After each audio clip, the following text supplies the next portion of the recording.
tiene el proceso de prensado de papel.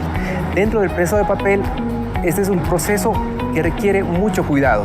Se requiere que la maquinaria esté cuidada de la mejor manera. Estas máquinas pues constan de rodamientos, los cuales son muy costosos tenerlos que cambiar continuamente. Sin embargo, este sistema de monitoreo pues permitirá anticiparse a este tipo de fallos. El mismo consta de varios sensores de vibración que se encuentran colocados en disposiciones específicas de acuerdo a los estudios realizados por el grupo de investigación. Estos sensores transmiten la información por medio inalámbrico hacia un dispositivo para su emisión hacia la nube, en donde estos datos son procesados y posteriormente son capaces de emitir ciertas alarmas acerca del funcionamiento de la máquina. Utilizamos inteligencia artificial, comunicaciones inalámbricas, ¿sí? Protocolos de comunicación. Todo eso nos ayuda a hacer un proyecto muy enfocado y que Cartopel pueda seguir evolucionando a lo que es una industria 4.0. El costo-beneficio y el retorno de inversión de este tipo de proyectos no da cuando uno empieza a ver fuera del país, pero al ver que CEDIA y la UPS nos daban una apertura tanto académica como financiera a poder realizar este proyecto, pues vimos que era beneficioso para todas las partes. El Fondo 1 es el último de los servicios que SEDA ha desarrollado y corresponde al nivel más avanzado de vinculación que actualmente nuestra corporación realiza entre las instituciones miembros y las empresas públicas y privadas del Ecuador. El Fondo 1.1 tiene por objeto hacer que la academia se convierta en un laboratorio de ciencia, tecnología e innovación que ayude a resolver problemas reales que surgen en la industria en el día a día. Los inicios de este proyecto, de la idea de este proyecto, la podemos remontar hacia el año 2014, cuando en el marco del programa Prometeo, pues llegamos a la Universidad Politécnica a integrar el grupo GITEC, un conjunto de investigadores externos, y nos dimos pues a la tarea de empezar a sensibilizar sobre el intercambio y la cooperación entre la universidad y la industria. Encontramos en Cartopel una puerta y una entrada bastante amigable, en la cual pues se detectó la necesidad de desarrollar sistemas que permitieran incorporar lo que eran las técnicas de mantenimiento basado en monitoreo de datos. Esto es lo que nos ha unido la industria, en este caso Cartopel, y la institución educativa, la Universidad Politécnica Salesiana, en función de desarrollar conceptos, tecnología de análisis de vibraciones. La academia, CEDIA, están en contacto con la ciencia, con la tecnología, y por eso digo, hace una muy buena sinergia el que estemos todos unidos. La contribución de esta unión entre universidad y empresa permite ser muy ágiles a la hora de resolver problemas y encontrar desarrollos que requerimos para la producción.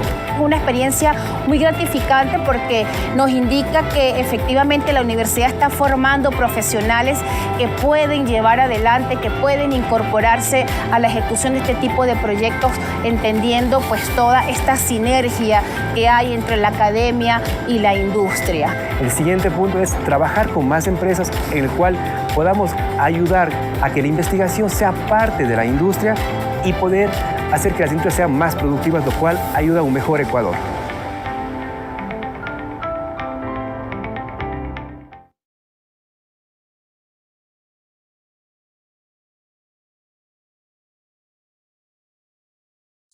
Iniciaríamos.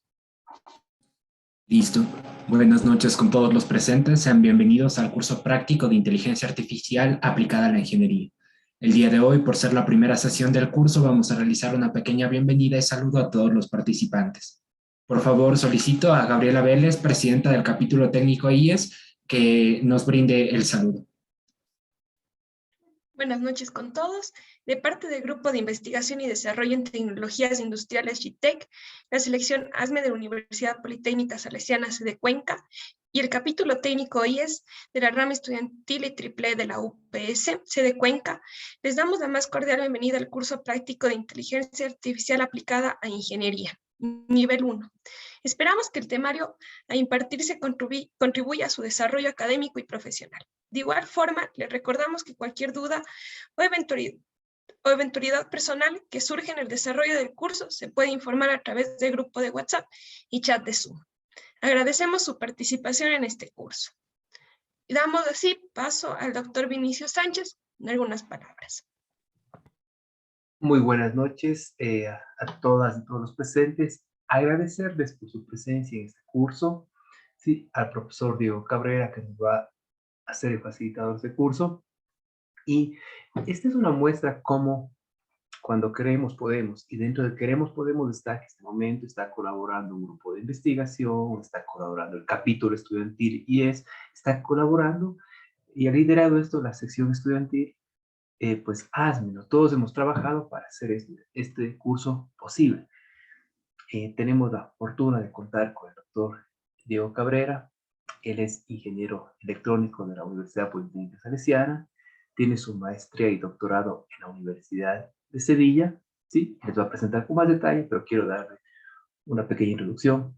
Además, ha hecho su postdoctorado, está haciendo su postdoctorado en una universidad china muy reconocida. Además, como pudieron ver en los videos, esto de aquí ya se ha llevado a la práctica, lo que les voy a enseñar el doctor Diego Cabrera. Entonces, son cosas que nos fortalecen. ¿Cuál es el objetivo de este curso? Aterrizar los conocimientos de inteligencia artificial a través de un software amigable como es el Orange. Aparte de eso, dar los casos prácticos y que ustedes manejen esta tecnología para otros campos de aplicación. Si bien aquí van a ser unos ejemplos, pero ustedes luego los pueden transportar. Y más que nada, que les queden con los conceptos para qué nos sirve la inteligencia artificial.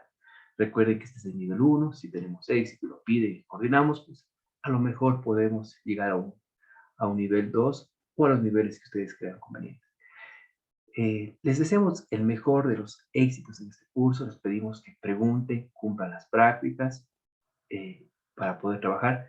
Cualquier cosa, estamos siempre atentos a través del staff GITEC, de David, de Gabriela o del chat para poder solventar cualquier duda. Cualquier cosa, pues estamos atentos. Esperamos servirles de la mejor manera. Recuerden que este es un curso, pero pensamos abrir más cursos en otras áreas según las secciones vayan requiriendo, ¿sí? Así que les dejo con el doctor Diego Cabrera. Bienvenido, Diego. Adelante, por favor. Gracias, David y Gabriel. Y gracias, Mauricio.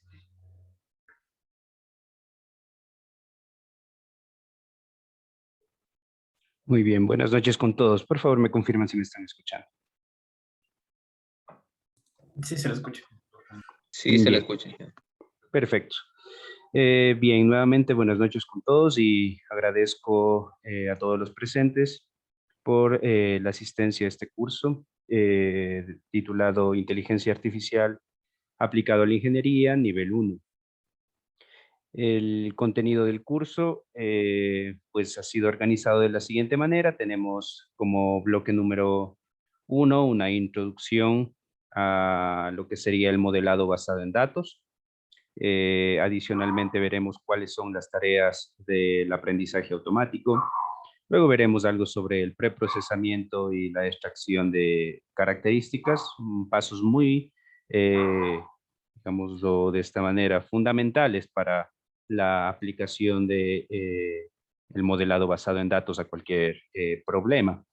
En este sentido, a pesar de hablarse de una introducción, en cada uno de estos puntos tocaremos temas fundamentales acerca de las bases del modelado basado en datos. Si bien es cierto, el curso ha sido publicitado como un curso práctico de inteligencia artificial aplicado a la ingeniería, al hablar de práctico nos referimos que todos los conceptos presentados de forma teórica en el curso serán aterrizados mediante ejemplos específicos, los cuales nos brindarán pues el conocimiento necesario para poder expandir esta teoría a otros tipos de casos de aplicación.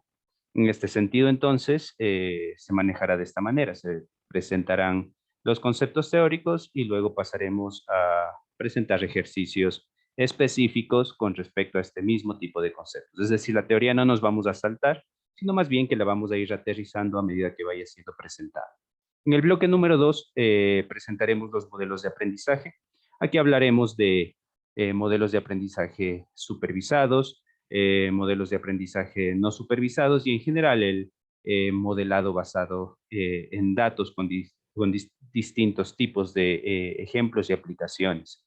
Igualmente, en el bloque número 2 se irán presentando diferentes modelos de aprendizaje supervisado, como son los árboles de decisión, el modelo KNN, las máquinas de soporte vectorial como ejemplos básicos, digámoslo así, que son ampliamente utilizados o que han sido ampliamente utilizados en múltiples trabajos de modelado en distintos dominios de aplicación, pero los presentaremos igualmente desde la parte teórica, desde la parte fundamental, y luego pasaremos a su aplicación, pues utilizando el software, como lo ha mencionado ya Vinicio previamente, que es el software Orange, en el cual iremos viendo directamente su aplicación a diferentes casos de estudio. Igualmente, en el bloque número 3 nos concentraremos en las diferentes aplicaciones para cada uno de estos modelos de aprendizaje, en donde pues nos concentraremos más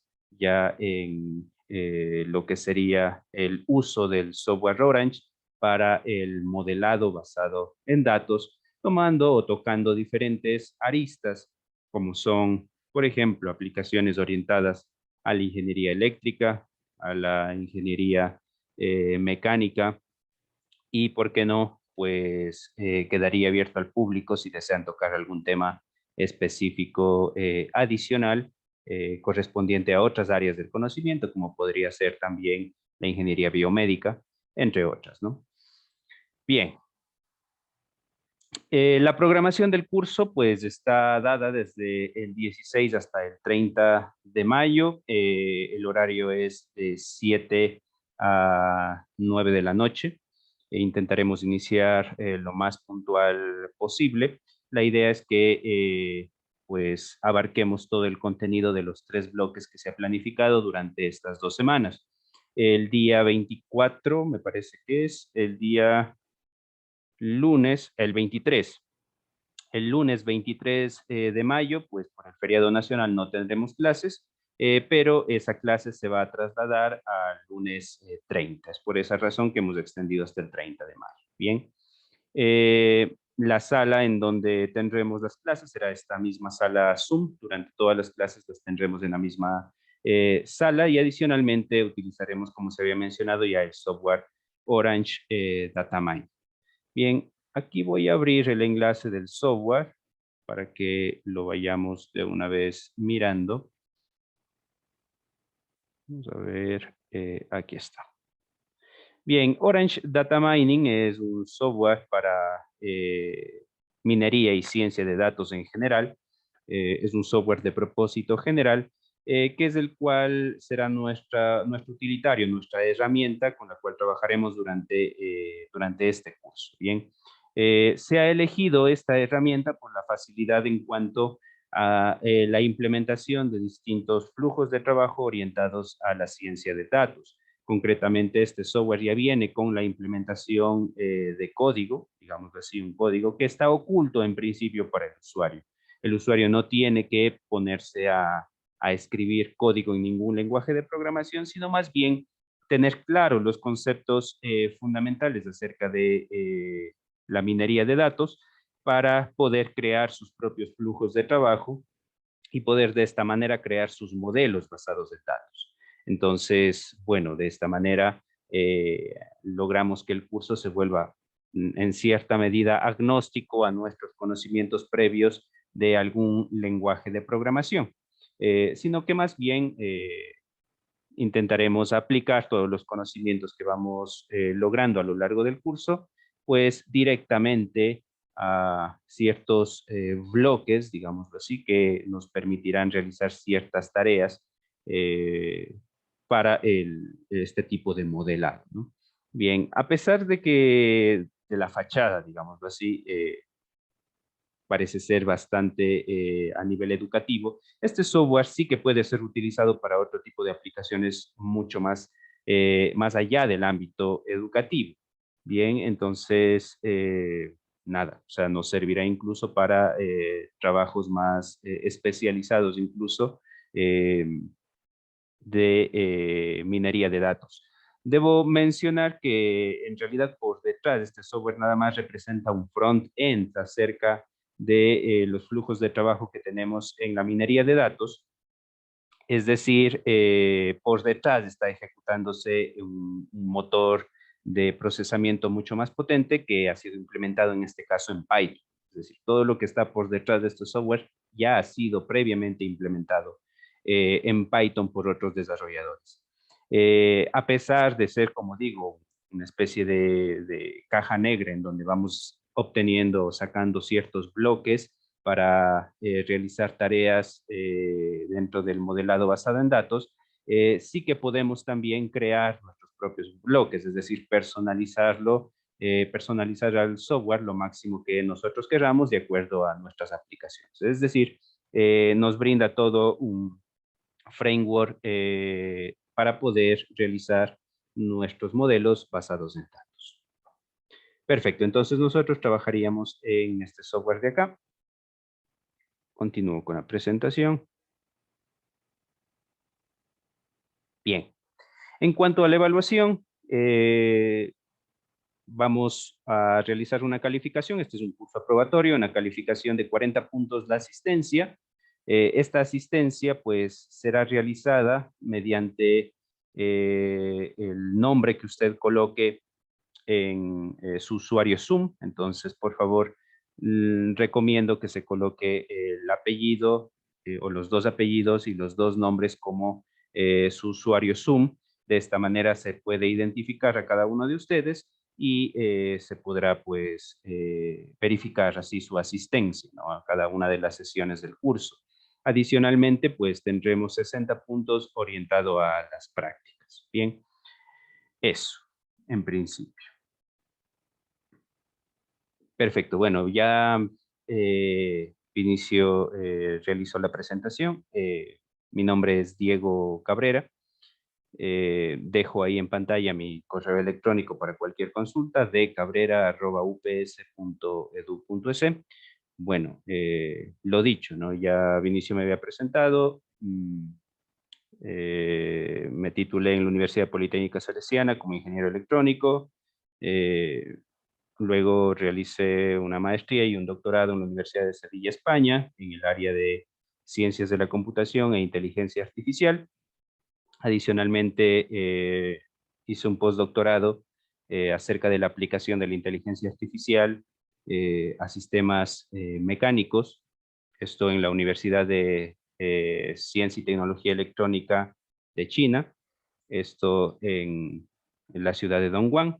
Y bueno, básicamente trabajo en el área de la aplicación de la inteligencia artificial a el diagnóstico de fallos de sistemas mecánicos en la parte de investigación, concretamente de esta área, y pues me encuentro comúnmente interesado en este tipo de metodologías, en el desarrollo de este tipo de metodologías, técnicas y demás herramientas que tienen que ver con la inteligencia artificial.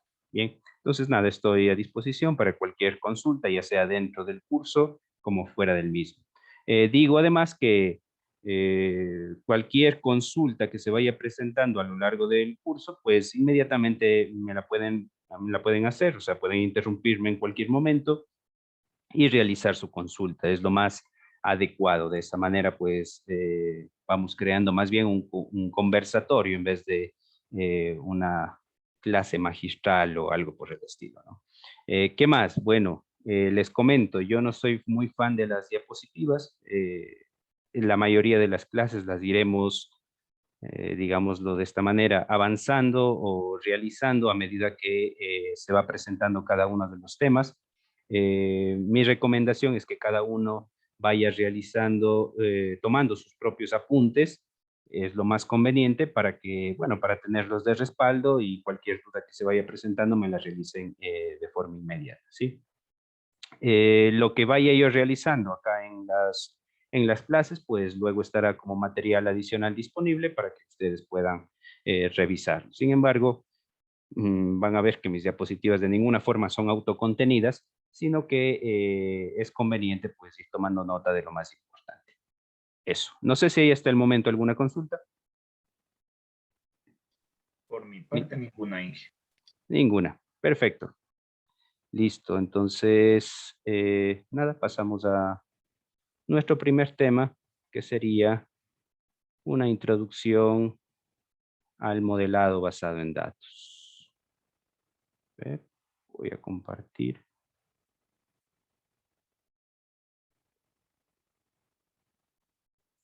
Bien.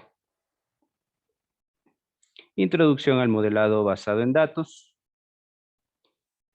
Perfecto. Cuando hablamos de modelado basado en datos, antes es necesario pues introducir qué significa o qué es un modelo. ¿A qué nos referimos cuando mencionamos la palabra modelo? Obviamente en nuestro contexto, ¿no? Pueden existir muchos otros contextos de modelo, pero en el nuestro, ¿a qué nos referimos con esta palabra? Bueno, en principio hablamos de un modelo como una representación simplificada de algún fenómeno.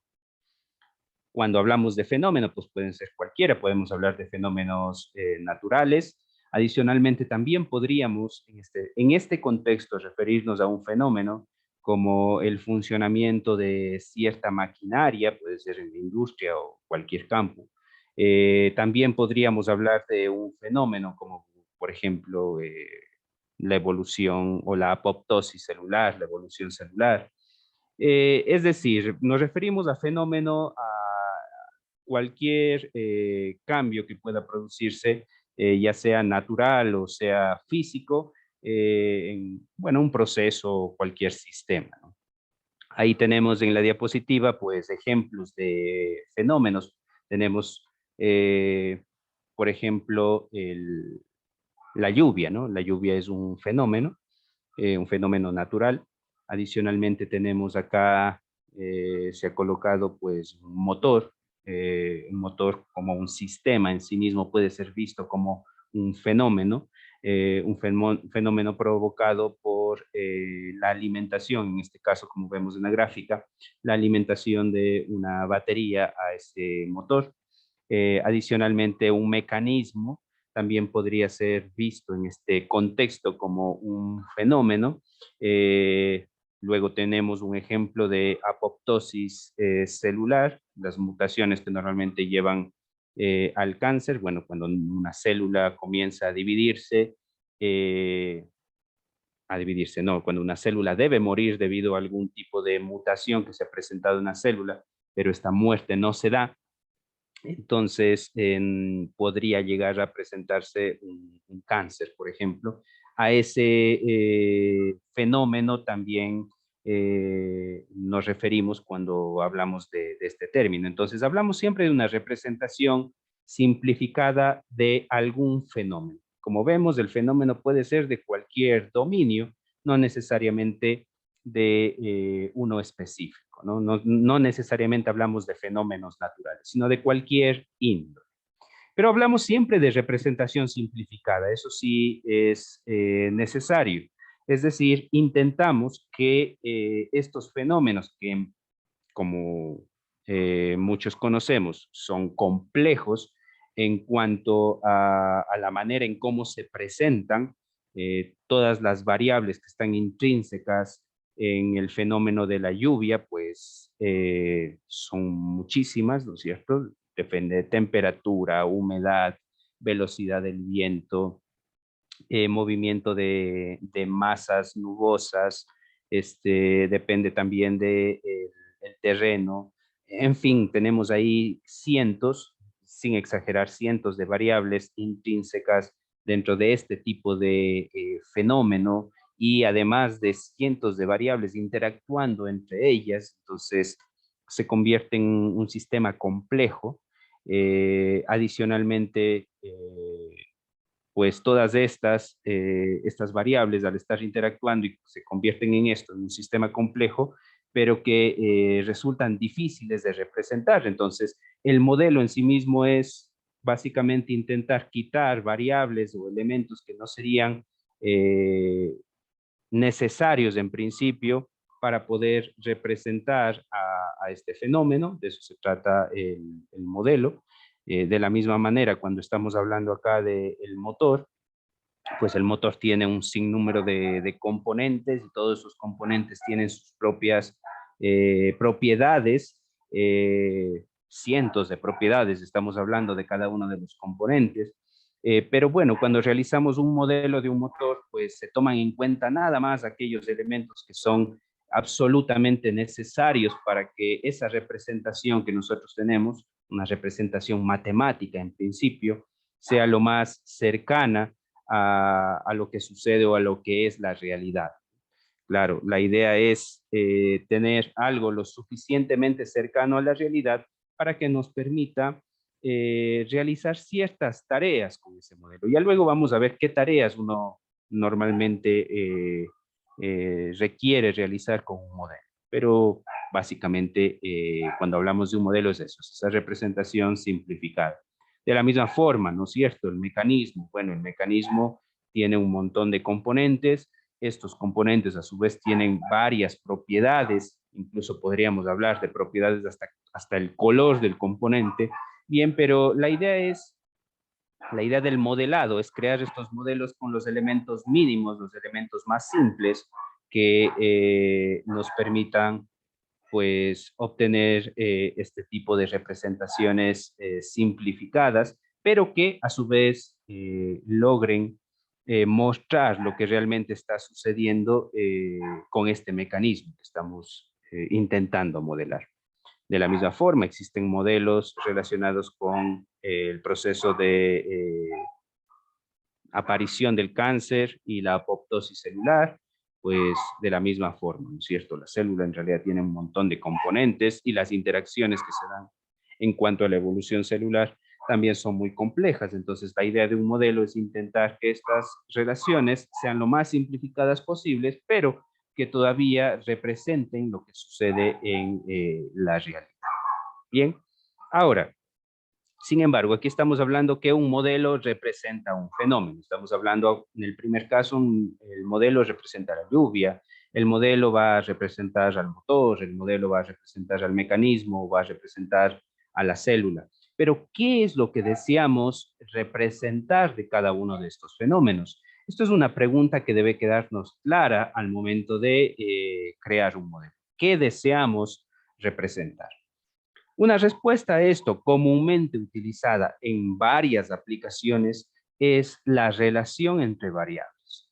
Es decir, por ejemplo, en el caso de la lluvia, ¿qué deseamos representar de la lluvia? Bueno, algo común podría ser cómo están relacionadas las ciertas variables, por ejemplo, temperatura, humedad y presión atmosférica, cómo está relacionado esto con que si va a llover o no va a llover en una hora.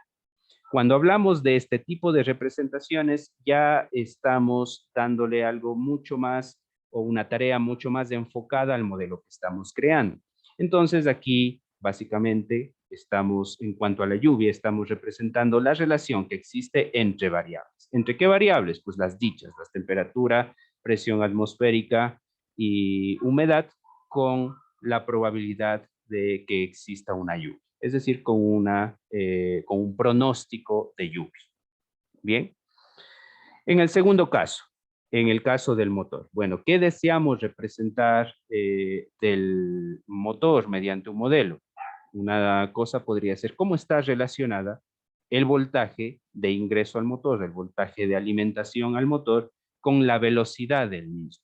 Bien, entonces, en este sentido, nuevamente, vemos que estamos relacionando variables. Tenemos por un lado el voltaje de alimentación, la variable voltaje de alimentación, y luego tenemos la velocidad del motor como otra variable. Estamos intentando encontrar la relación que existe entre una variable con otra variable.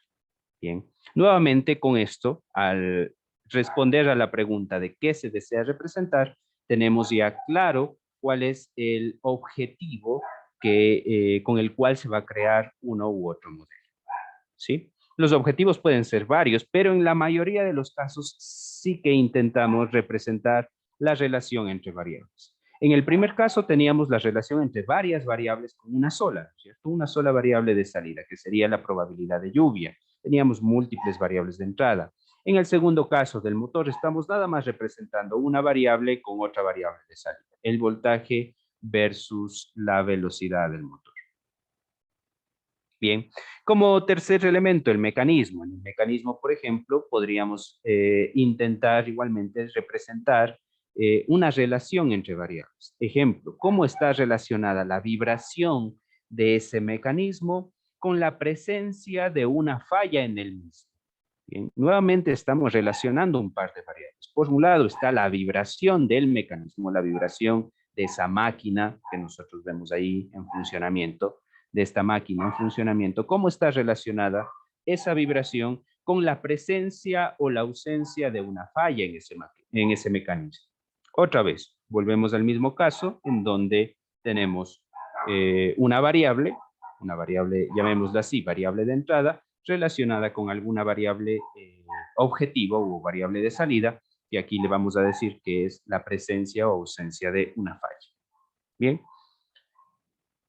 Cuando hablamos, en cambio, de un proceso biológico, la situación es exactamente la misma. Buscamos encontrar relaciones entre variables. En el caso de la apoptosis celular, podríamos encontrar la relación entre la presencia de una proteína específica, presencia o ausencia de una proteína específica, con la aparición del cáncer. Bueno, lo mismo, de la misma manera. Buscamos representar la relación entre dos variables. Presencia o ausencia de una proteína, eso es una variable, y una variable resultante que sería la presencia o ausencia del cáncer.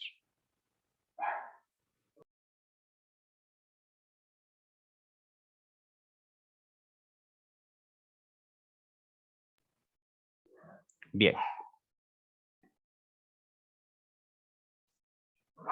Ahora, ¿cómo es que representamos este tipo de relaciones? Bueno, estas relaciones, desde una perspectiva de modelado, podrían ser representadas de múltiples formas. Una de ellas puede ser mediante lo que nosotros conocemos como una función matemática. En una función matemática, que es la más habitual, de hecho, nosotros tenemos un conjunto de variables de entrada, o lo que nosotros conocemos en la teoría de funciones como las variables independientes, y tenemos el resultado de la función que suele conocerse como la variable dependiente. Entonces, por ejemplo, aquí nosotros tenemos la típica función seno, en donde aparece una variable independiente, una sola, que en este caso sería la variable x, y la variable dependiente, que sería la evaluación de la función, en este caso con la función seno, con un parámetro a, la cual le da la amplitud a la función seno. Bien, eso es una forma de relacionar, digámoslo así, dos variables, ¿no es cierto? Tenemos por un lado una variable de entrada o variable, llamémosla esta, variable independiente, y luego tenemos una variable de salida que sería el valor de la función. Bien, podemos darle diferentes valores a esta variable de entrada y tener un valor en la variable de salida dependiendo de lo que tengamos en la entrada. Esto ya en sí mismo me representa un modelo. Así tal como está la función seno ya es un modelo. Es una función, en este caso, que está relacionando dos variables. Podríamos encontrar un sinnúmero de procesos que se comportan bajo este tipo de modelos. Bien, una función seno. Otra forma de representar estas relaciones entre variables es, por ejemplo, mediante formulaciones o sentencias lógicas. Aquí se presenta, por ejemplo, un gráfico de una sentencia o de un conjunto de sentencias lógicas que me permite igualmente relacionar variables. En este caso, en función de un conjunto de características que tenga un animal, la cuestión o lo que queremos determinar es qué tipo o qué animal específicamente es. Queremos determinar si es un tigre, si es una vaca, si es un canario, si es un lagarto, si es una ballena o si es una ostra.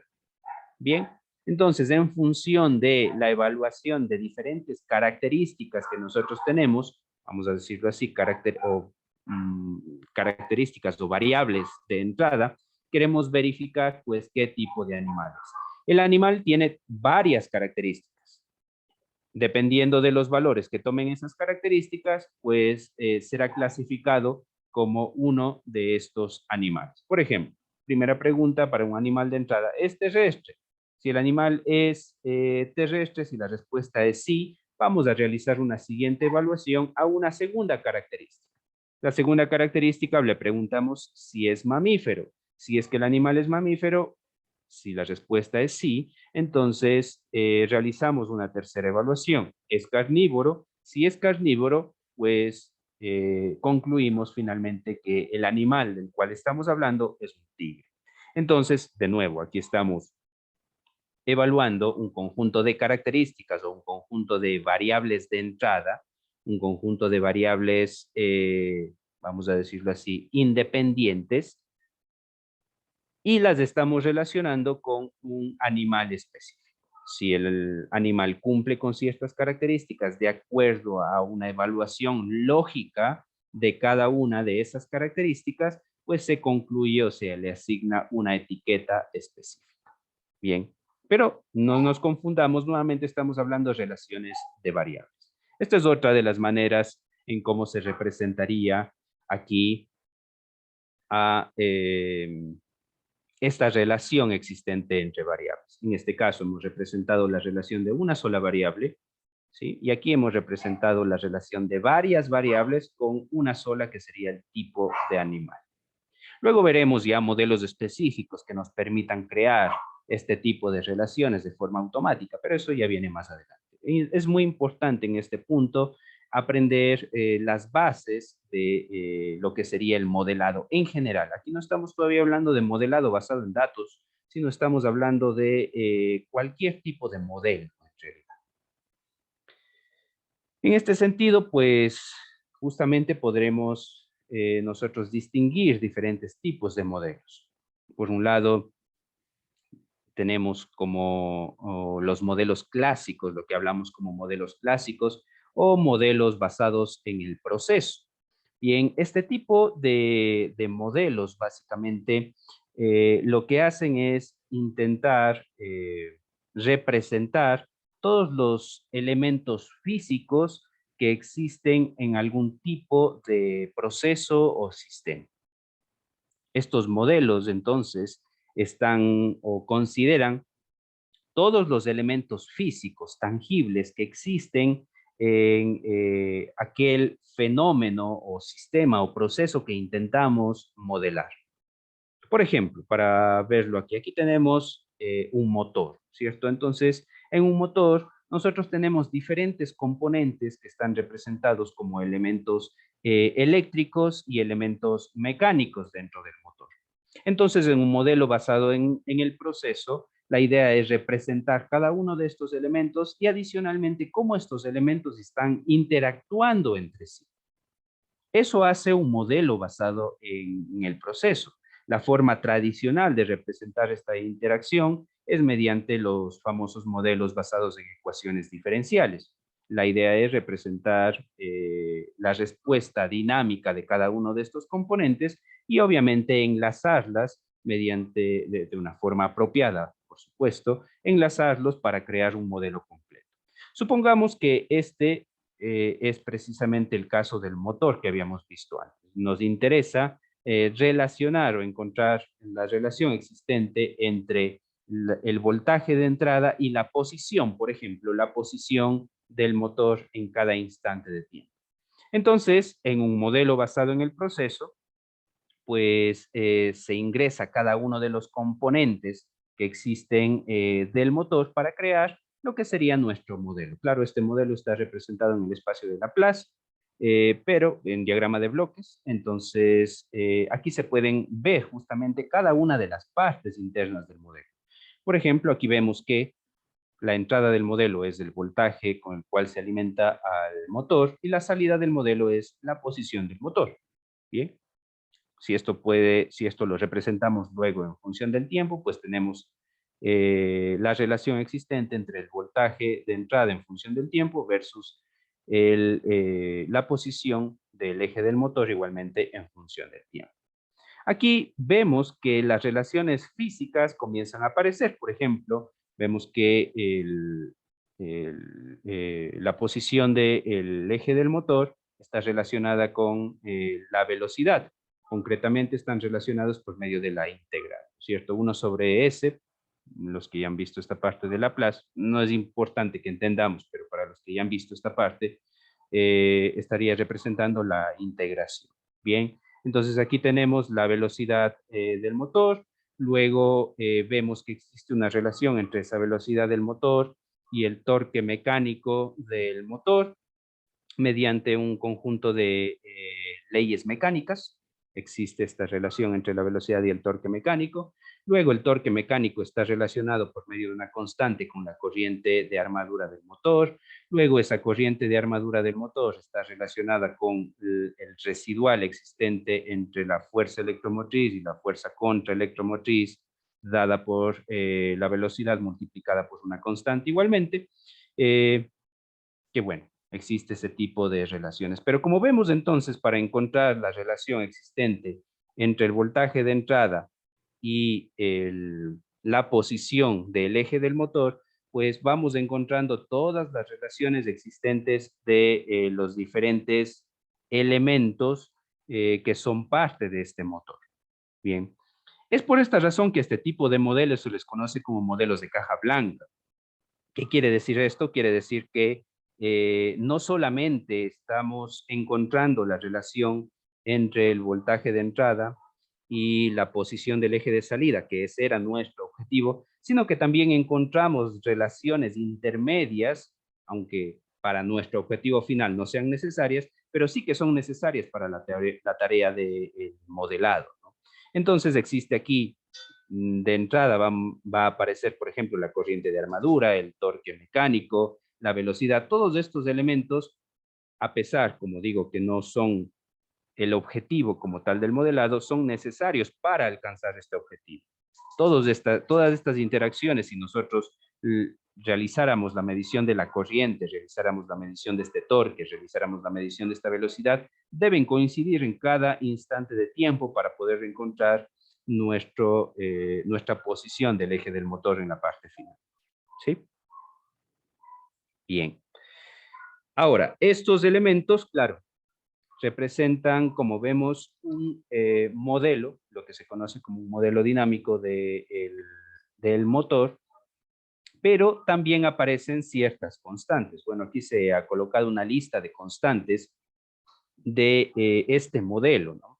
Estas constantes, a pesar que estamos hablando de un modelo que es presentado a partir de las relaciones físicas de cada uno de los componentes del motor, estas constantes o tienen que ser medidas o tienen que ser dadas por el fabricante del motor o en varios de los casos deberían ser estimadas. Entonces, a pesar de que este modelo se ha creado solamente con el conocimiento experto, conocimiento de la maquinaria en sí mismo, las constantes sí que tienen que ser determinadas desde datos que podrían ser medidos sobre la máquina en cuestión.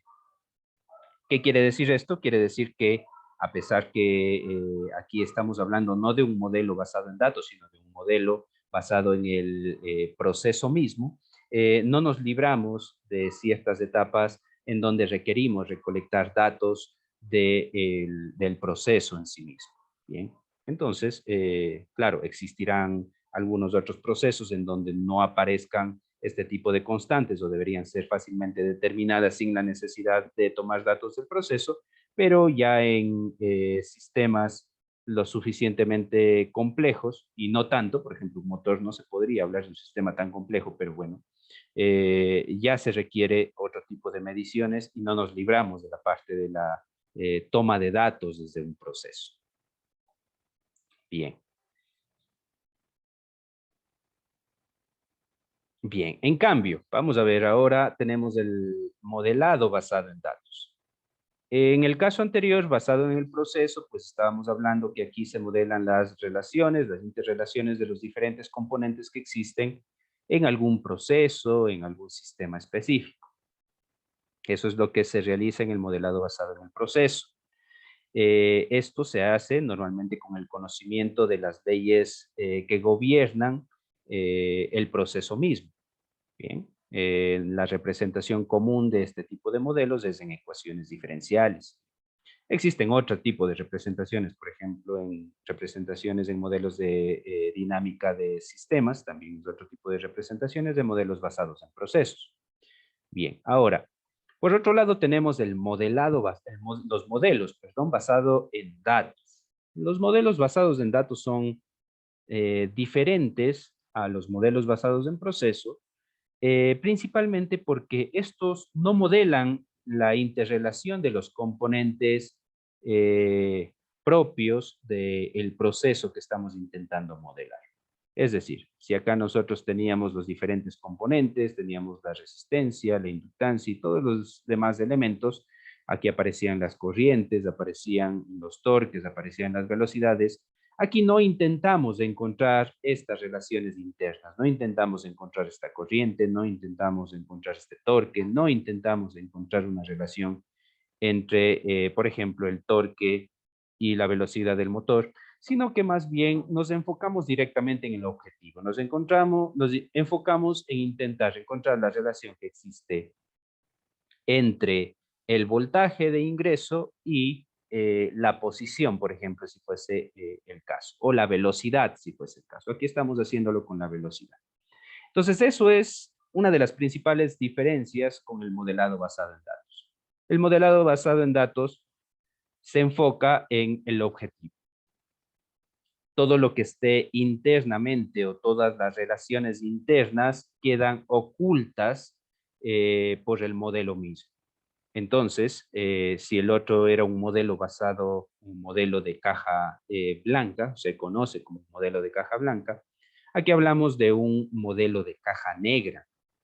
Se conoce como modelo de caja negra, pues por eso, porque no podemos ver las relaciones existentes o los elementos existentes internos dentro del modelo, sino nada más me da, vamos a ponerlo así, me da una entrada, me da una salida. Este tipo de modelos básicamente me crean una relación funcional entre una entrada o conjunto de entradas y una salida. Por ejemplo, en este caso, yo lo que hago en el modelado basado en datos es, bueno, le pongo a funcionar a mi motor, le alimento con un voltaje de entrada, le pongo a funcionar el motor y tomo mediciones de este funcionamiento. Por ejemplo, inicialmente le aplico un voltaje de entrada de 3.2 voltios y mido la velocidad y veo que está girando, por ejemplo, a 1 radian por segundo. Luego le aplico un voltaje de 4.4 voltios y mido y veo que existe una velocidad de salida del motor de 2.4 radianes por segundo. De igual forma, tengo una nueva medición con un voltaje de entrada de 2.2 voltios con 0.5 radianes por segundo. Finalmente, tengo una velocidad de 5.1 voltios, un voltaje, perdón, de alimentación de 5.1 voltios y una velocidad de salida de 3 voltios. Todos estos datos son recopilados en el proceso y siguen obviamente algún protocolo de experimentación. Este protocolo de experimentación se diseña apropiadamente, luego nos vamos a concentrar en esta parte de acá. Pero en principio lo que nosotros tenemos es esto de aquí, ¿cierto? Tenemos un conjunto de datos de entrada, los cuales están asociados con un conjunto de datos de salida.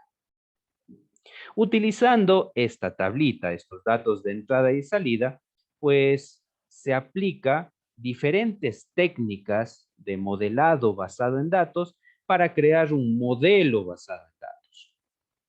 Con este modelo basado en datos, finalmente, podremos ingresar un nuevo voltaje de entrada y obtener alguna velocidad de salida ya para futuros casos de aplicación. Bien, entonces, ¿dónde está el modelado basado en datos? Pues el modelado basado en datos nada más aparece aquí y es básicamente el conjunto de pasos o procedimientos que tenemos que aplicar para crear un modelo basado en datos. Y eso es lo que vamos nosotros a estudiar en este curso. ¿Cuáles son esos pasos? ¿Cuáles son esos procedimientos que debemos aplicar para la creación de este tipo de modelos? Bien, aquí sí es conveniente denotar cuál es cuáles son las deficiencias de este tipo de modelos basados en datos. Es decir, los modelos basados en datos no es que se aplican a cualquier tipo de casos de estudio, ¿no? Esto es conveniente tenerlo claro para que dependiendo de la aplicación o dependiendo del uso del modelo que se desee tener, pues utilicemos uno u otro tipo de modelado. Bien, ahora, en los modelos basados en datos, como vemos, por un lado, me libran o le libran al modelador de una cosa muy importante, y es que no requiere el conocimiento de cada una de las interacciones que existen en los diferentes componentes del sistema o proceso que estamos intentando modelar. No hace falta, no requerimos de eso. Básicamente lo que requerimos es el aprendizaje de ciertos procedimientos, ciertos modelos, digamos así, más generales, pero que no están vislumbrando la dinámica como tal de los elementos internos del sistema. Eso por un lado puede verse como una gran ventaja, ¿cierto? Porque, bueno, este tipo, para los que ya han visto esta parte, este tipo de modelado o crear este tipo de interacciones suele resultar complejo y sobre todo requiere un gran conocimiento del proceso y sobre todo un gran conocimiento de las leyes que gobiernan a este tipo de procesos. Eso, por un lado, podría resultar difícil de modelar este tipo de procesos y en algunos casos incluso imposible, debido a que las interrelaciones existentes podrían ser tan complejas que no resultan resolubles desde una perspectiva matemática formal. Eso, por un lado, sería una desventaja de los modelos basados en el proceso. Pero, ¿qué sucede? Claro, en el modelado basado en datos, yo para crear un modelo necesito datos y no siempre los datos están disponibles o no en todos los casos. Bien, claro, esto se ha ido de alguna forma reduciendo con las nuevas tecnologías de adquisición y tecnologías en general, tecnologías de la información para la adquisición, orientadas a la adquisición de datos. Entonces, ahora se tienen muchos más datos que, por ejemplo, hace 10 años. Sí, eso es cierto. Sin embargo, existen todavía procesos en donde es muy difícil obtener datos. Ejemplo de estos procesos, un caso muy práctico con el cual nosotros nos enfrentamos en el grupo de investigación.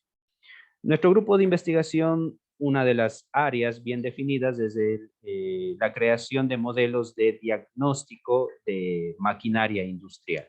La idea con estos modelos de diagnóstico es que la entrada a los modelos sean señales de diferentes índoles, por ejemplo, señales de vibración, y el modelo me diga si la máquina está o no está dañada en función de estas señales de vibración. Bien, entonces ahí tenemos muy claramente definido, ¿no es cierto? La entrada de datos sería la vibración de la máquina y la salida me debería indicar si es que existe o no existe algún componente dañado en esa máquina. Bien, claro, nosotros decimos sí, bueno, desde una perspectiva de modelado basado en datos, la cuestión está muy fácil, pues vamos recopilando estas señales de vibración. Luego vamos obteniendo si es que la máquina estuvo o no estuvo dañada cuando se recopilaron estas señales de vibración. Con eso creamos esta tablita que nosotros tenemos aquí, donde estamos vinculando la señal de vibración con la salida. Y bueno, y apliquemos pues diferentes técnicas de modelado basado en datos para crear nuestro modelo. Bien, esto en principio suena fácil. Básicamente tengo que instrumentar la máquina para medir esta vibración, le tengo ahí a una persona anotando si la máquina está dañada o no está dañada, y listo, y con esto soluciono el problema y creo un modelo basado en datos. Sin embargo, la cuestión no es tan sencilla, porque no es común que las máquinas estén dañadas. Es decir, en una industria, si algún elemento de la máquina se encuentra con algún daño, algún desperfecto, no es común que yo le tenga a alguien anotando que la máquina está en desperfecto y que tome esta señal cuando la máquina estuvo en desperfecto para luego crear un modelo. No, porque eso implicaría que, bueno, en primero un riesgo grande, dependiendo del desperfecto, pues esta máquina podría incluso causar daño a alguien, las pérdidas económicas podrían ser también muy grandes, podríamos tener incluso hasta pérdidas humanas. Entonces, no es fácil recopilar los datos. No es algo común, digámoslo así, en una empresa que me permitan recopilar los datos cuando la máquina se encuentra dañada. No es algo habitual.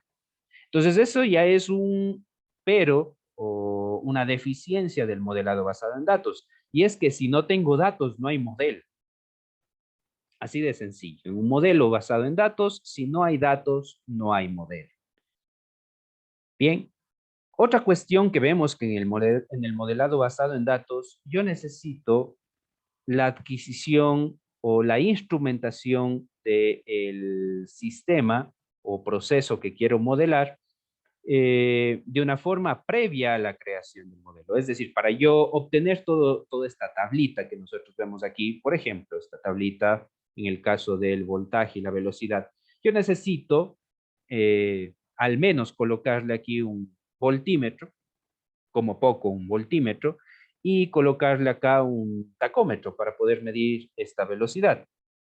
Al menos eso, ¿no es cierto? Al menos necesito eso de ahí. O sea, ya estamos hablando de una instrumentación nada más para tomar la información que me permita crear el modelo. Esa es otra de las deficiencias, ¿no? Los costos de instrumentación. Claro, aquí estamos hablando de algo muy sencillo, pero si hablamos, por ejemplo, del caso que yo había puesto antes, de intentar crear modelos de detección de fallas en cualquier máquina o cualquier proceso, estamos hablando de inversiones bastante considerables. Claro, ahí dependerá el costo-beneficio. ¿Qué tan beneficioso es para la empresa poder detectar modelos y si vale la pena lograr o instrumentar este tipo de maquinarias para lograr este objetivo? Ese es otro tema. Bien, pero vemos una deficiencia. Los modelos basados en datos no se pueden crear si no hay datos. En cambio, si es que yo estoy hablando de modelos basados en el proceso y tengo el conocimiento suficiente sobre las leyes que gobiernan el proceso, pues en principio puedo crear estos modelos sin la necesidad de tener ningún dato. Eso es cierto a medias. ¿Por qué? Porque aquí hablamos que cuando nosotros creamos este tipo de modelos, aparecen algunos parámetros del modelo o constantes, si lo queremos llamar de esta forma. Aparecen ciertas constantes que no necesariamente son estimadas a partir del conocimiento del proceso, sino que, a juro, debemos estimarlas a partir de mediciones realizadas sobre el proceso. Entonces, tampoco es tan cierto que en el modelo basado en procesos no necesitamos datos. También hacen falta, quizás en menor medida que en el modelado basado en datos, pero que hacen falta, van a hacer falta en procesos medianamente complejos. Bien. ¿Hasta aquí alguna duda?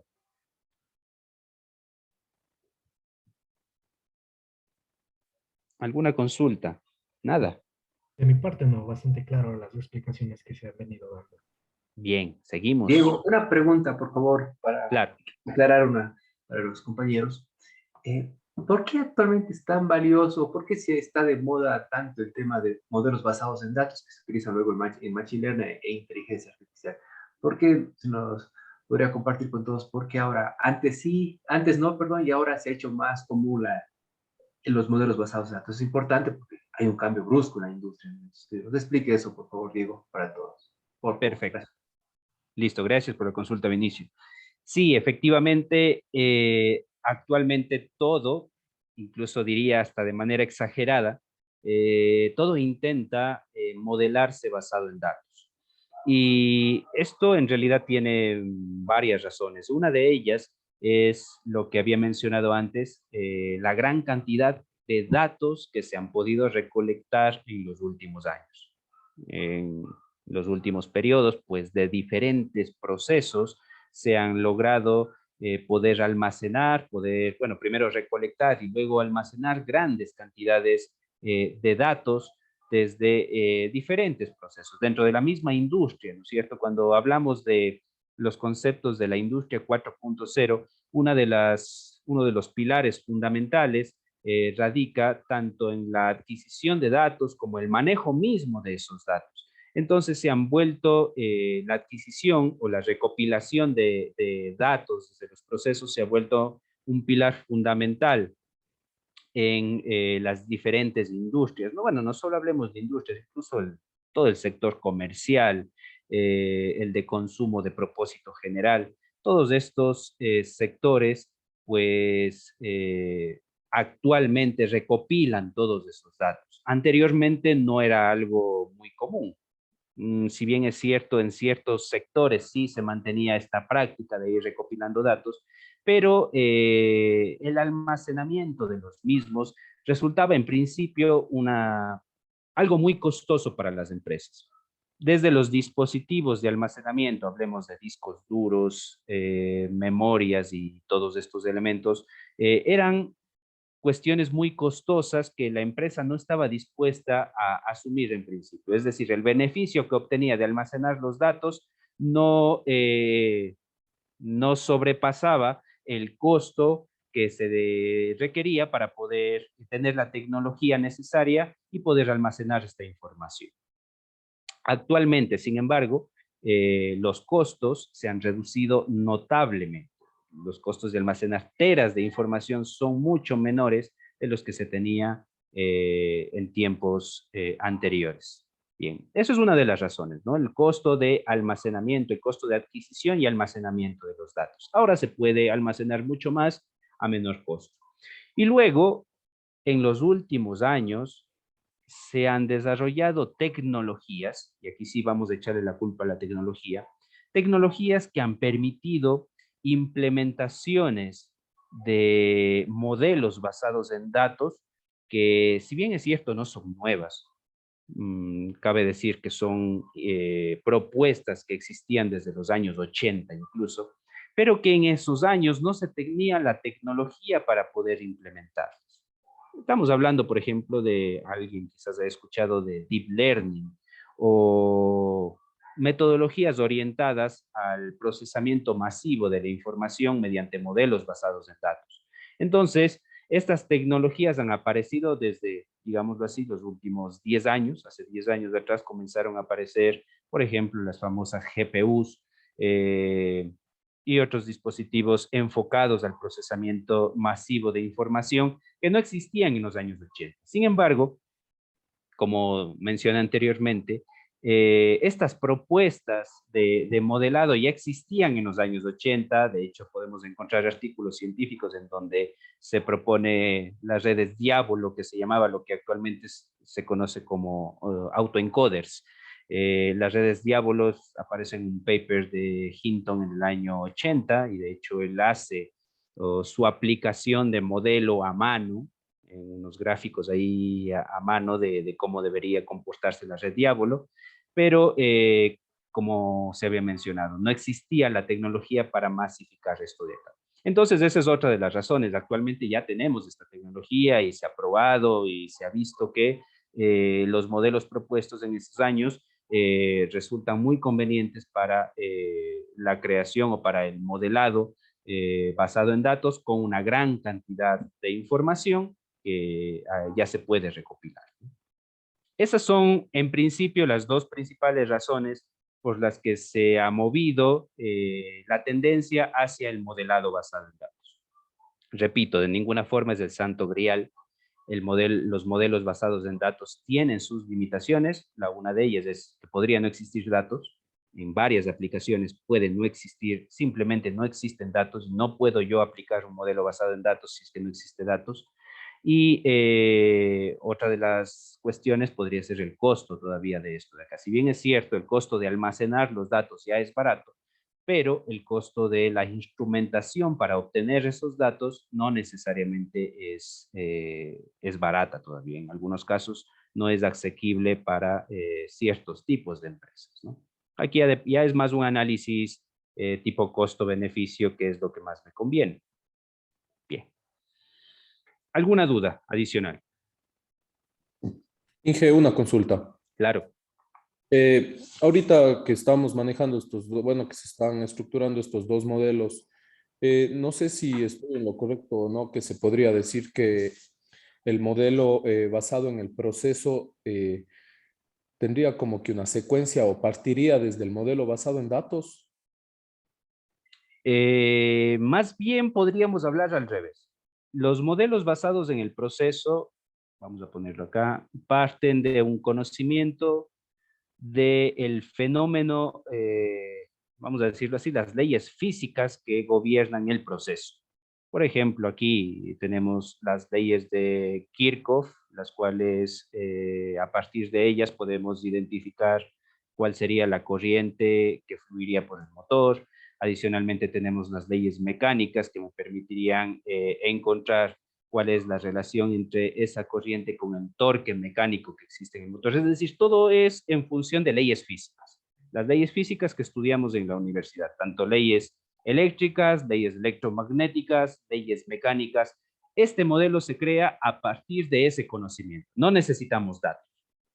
Bien. Luego que se crea en el modelo basado en procesos, que sería esto de acá, vemos que existen ciertas constantes. Vemos que aquí existe, por ejemplo, la inductancia de la armadura. Tenemos otras constantes acá, por ejemplo, el coeficiente de fricción viscosa del motor, tenemos la resistencia de la armadura del motor, en fin, tenemos un montón de constantes adicionales. Esas constantes o me puede dar el fabricante o en su defecto tiene que ser encontradas mediante experimentación.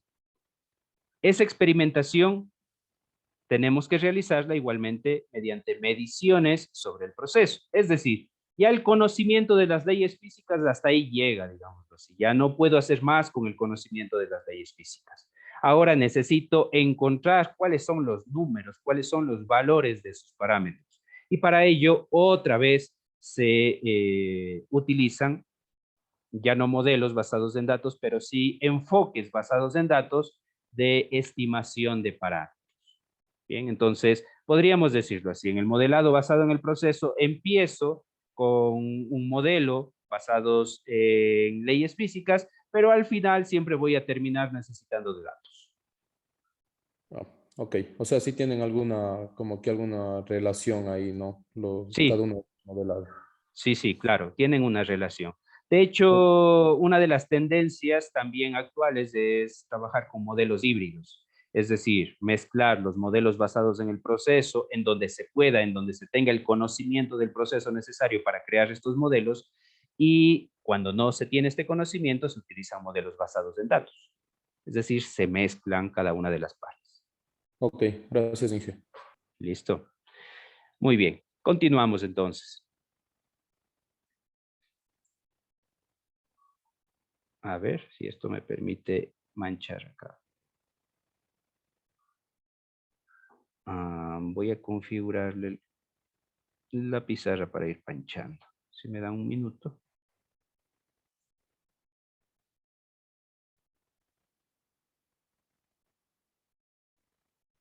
A ver.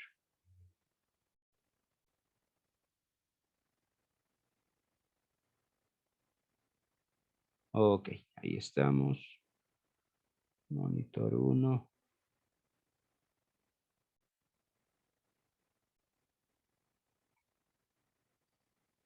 Perfecto, muy bien.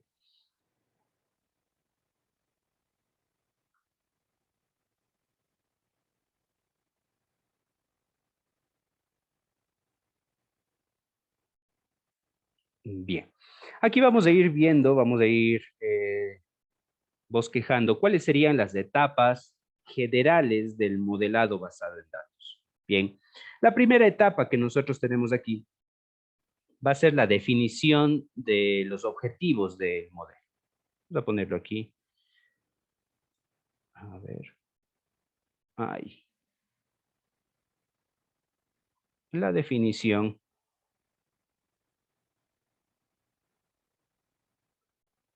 de objetivos.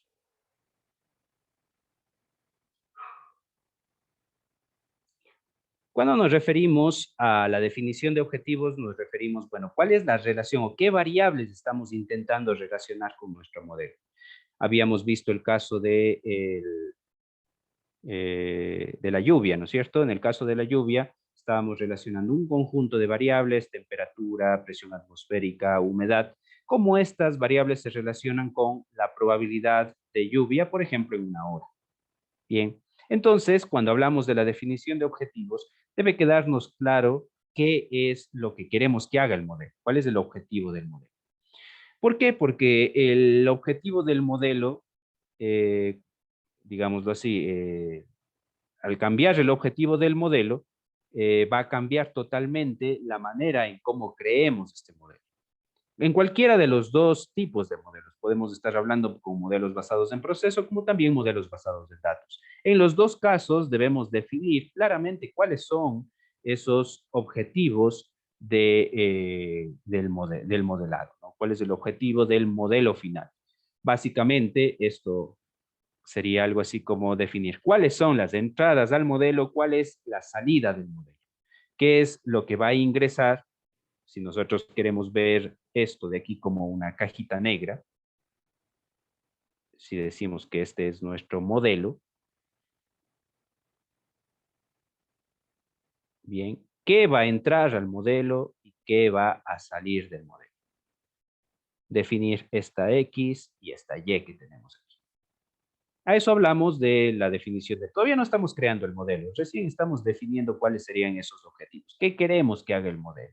Bien, entonces como resultado de esta fase, pues tendremos las famosas variables de interés. ¿Cuáles son las variables que van a estar inmiscuidas en el modelado? Las variables de interés.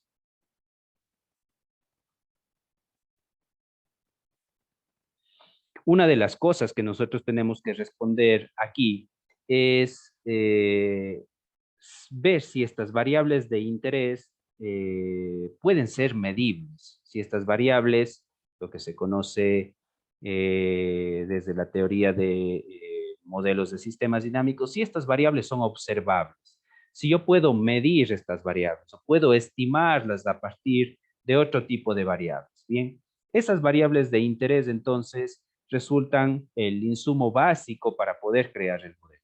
Que yo pueda medirlas sería algo fundamental aquí. Si yo puedo medir, por un lado, cuáles son esas variables de entrada, cuál es esa variable de salida, o puedo recopilar datos al respecto, pues estaríamos hablando de unos objetivos bien definidos.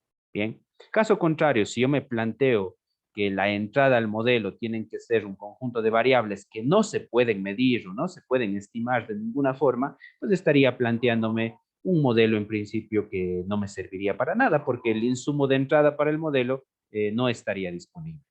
Bien, entonces, esta definición de objetivos es fundamental. Luego de que tengamos nosotros la definición de los objetivos, pasamos a la creación de un plan experimental.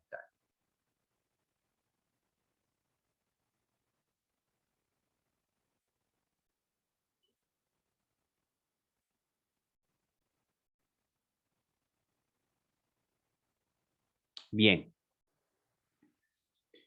Supongamos que en nuestra definición de objetivos estamos trabajando en el problema que vimos previamente, el problema de la estimación de la velocidad de salida del motor con respecto al voltaje de alimentación de este motor de corriente continua. Bien, el objetivo entonces es encontrar la relación o encontrar la función, si queremos verlo así, la función existente que relaciona el voltaje de entrada con la velocidad de salida del motor. Bien, ese es nuestro objetivo. Ahora, luego de esto, yo lo que necesito es recopilar datos de estas dos variables que yo las he definido como importantes. Por un lado, la variable de entrada, que sería nuestro voltaje de alimentación al motor, y la variable de salida, que sería la velocidad del motor. Para ello, entonces, como se ha mencionado, yo necesito recopilar datos de este tipo, datos que se parezcan a esta tabla, que relacionen el voltaje con la velocidad.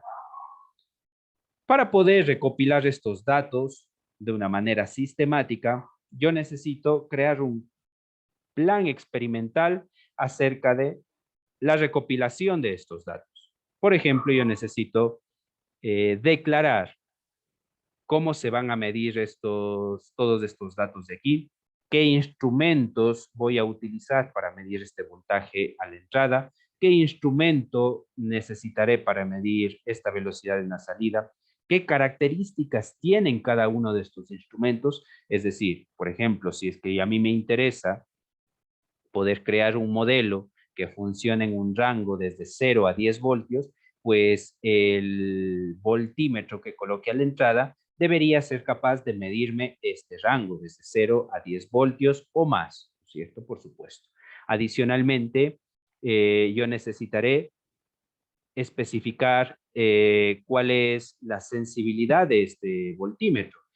Es decir, cuál es el rango mínimo de variaciones que el voltímetro es capaz de medir para poder instrumentar este tipo de procesos.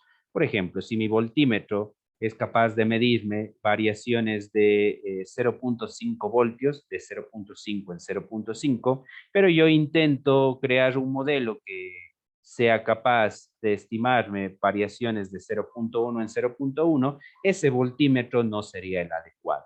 Entonces, aquí es necesario crear un documento, un plan experimental, en donde tengamos claro cuáles son los instrumentos apropiados para obtener los datos con los cuales se creará el modelo. Aquí todavía no estamos hablando de crear un modelo, ¿no? Todavía estamos hablando recién de recopilar los datos con los cuales se va a crear el modelo. Bien, esto entonces requiere pues definir cuáles serían los instrumentos y las características de estos instrumentos para tomar estos datos. Otro punto importante en el plan experimental es también saber cuáles son los procedimientos para la toma de datos. ¿Cuáles son los procedimientos para la toma de datos? Bien, una vez definido entonces cuáles han sido estos instrumentos, los apropiados, ¿cuáles son los procedimientos para la toma de datos? Voy a tomar quizás estos datos cada segundo, voy a realizar una variación del voltaje de entrada de 0.1 en 0.1 al voltaje de entrada, voy a realizar una variación de 0.5 en 0.5, realizaré una variación aleatoria en el rango establecido, en fin, ¿cuál es la manera en cómo realizaremos la toma de estos datos? Es un punto fundamental en la etapa de experimentación y para ello es necesario tener un plan. Este plan, obviamente, lo deberemos seguir en las etapas posteriores cuando ya realicemos esta adquisición.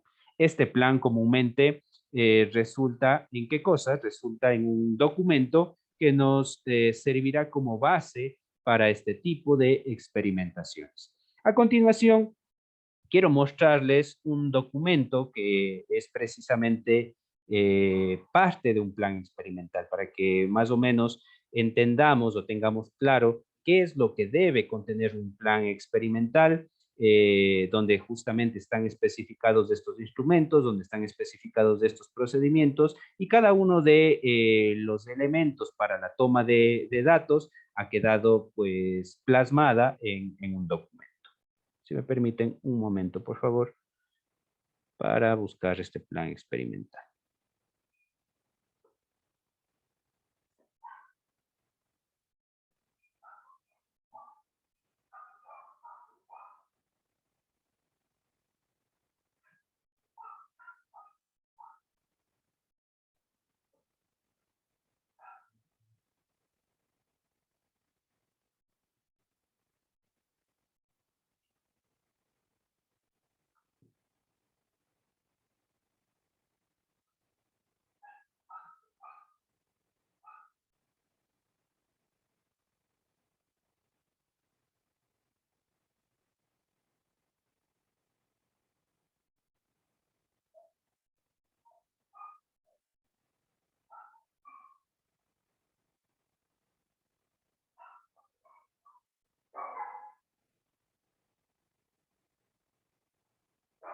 Listo.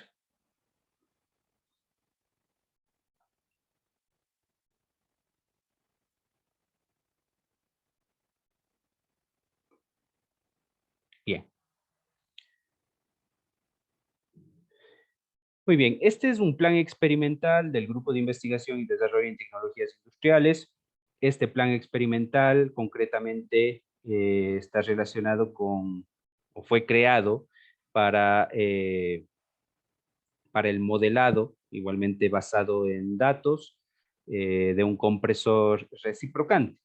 Bien, entonces en este tipo de modelado, pues la idea es que nosotros tengamos diferentes señales de entrada, por ejemplo, vibración, emisión acústica, sonido, diferentes señales de entrada, y en función de estas señales podamos estimar la condición de algún tipo de maquinaria. Aquí concretamente estamos hablando de un compresor reciprocante. Bien, aquí se pueden realizar diferentes tareas de mantenimiento basado en la condición. Una de ellas, el diagnóstico de fallos, que es intentar determinar qué falla específica existe en la máquina. Otro tipo de tareas es la detección de fallos. La detección de fallos es igual, a partir de las señales de entrada, poder determinar si la máquina se encuentra con algún fallo. No me importa en realidad cuál fallo específico es, pero solamente me interesa determinar si es que la máquina está o no está fallando. Bien, entonces para esto se ha creado este plan experimental. Concretamente aquí, bueno, aquí está una descripción bastante detallada de cuáles son cada uno de los componentes, tanto del el compresor reciprocante. Aquí de manera esquemática se ha presentado cada uno de los elementos del compresor reciprocante. Y adicionalmente, vamos a dirigirnos a la parte de acá, adicionalmente se ha colocado cuáles son los componentes en los cuales se va a realizar o se va a efectuar algún tipo de daño en el componente. ¿Cuál es la idea? La idea es poder recopilar una buena cantidad de datos de diferentes condiciones de funcionamiento de la máquina. Nos referimos aquí a condiciones de funcionamiento, específicamente a condiciones de fallo que pueda tener esta máquina. Fallos que se pueden presentar en componentes principales, como por ejemplo son las válvulas del compresor reciprocante. Entonces se ha visto que estos componentes suelen fallar muy a menudo. Esta información se ha obtenido de la literatura, por supuesto, y del conocimiento de nuestros compañeros del área de ingeniería mecánica, que justamente nos han indicado que estos componentes son los que se dañan más a menudo en este tipo de maquinaria. Y entonces, pues, la idea nuestra es poder identificar cuándo uno de estos componentes se encuentra dañado a partir de diferentes tipos de señales que podemos recopilar sobre la máquina. La idea no es detener al compresor reciprocante, desarmarlo y ver que esté dañado un componente. La idea es que podamos saber que el componente esté dañado sin necesidad de detener el proceso. Es decir, en línea, vamos a ponerlo de esta manera. Bien. Entonces, para esto se crea un plan experimental, como se había mencionado antes, ya teniendo el objetivo claro. Nuestro objetivo es lograr relacionar cuáles son estas variables de entrada, que serían diferentes tipos de señales que se pueden medir sobre la máquina, cómo están relacionadas con la condición misma de la máquina. Entonces, el plan experimental aquí se encargaría de poder recopilar todos los datos posibles de estas relaciones existentes entre estas variables mencionadas como variables de entrada con diferentes condiciones de la máquina. Entonces, así pues se han especificado aquí diferentes condiciones de la máquina. Vamos a presentar, aquí tenemos en una tabla las condiciones de esta máquina de acá. Aquí están las diferentes condiciones de la máquina. A ver, no, están por acá abajo.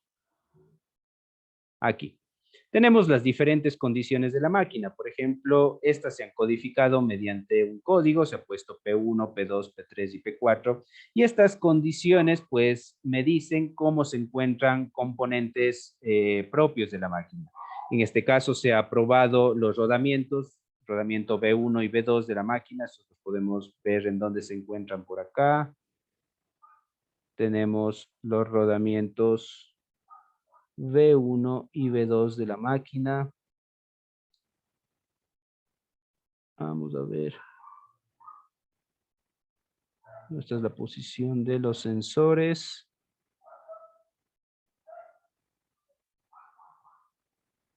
No aparece en este gráfico.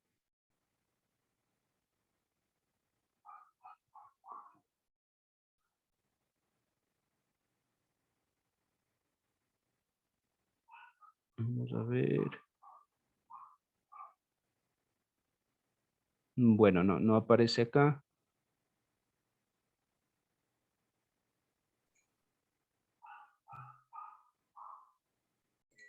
Diego, si estábamos viendo en la página anterior, esta vez. Página anterior sí estábamos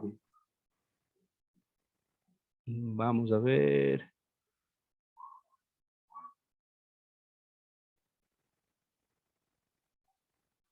Bueno, aquí está la localización de los sensores, pero no tenemos la ubicación del rodamiento específicamente, ¿no?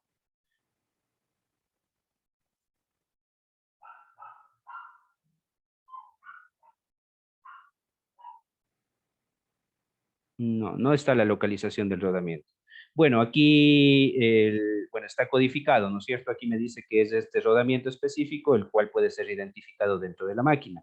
La idea aquí es que con cada uno de estos códigos, pues sepamos qué rodamiento se encontraba y en qué condición, ¿no? Por ejemplo, P1 indica que el rodamiento 1 y 2, los dos se encuentran en estado normal. Es decir, todos los datos que se recopilen bajo esta condición significa que los dos rodamientos estuvieron en estado normal, sin ninguna falla.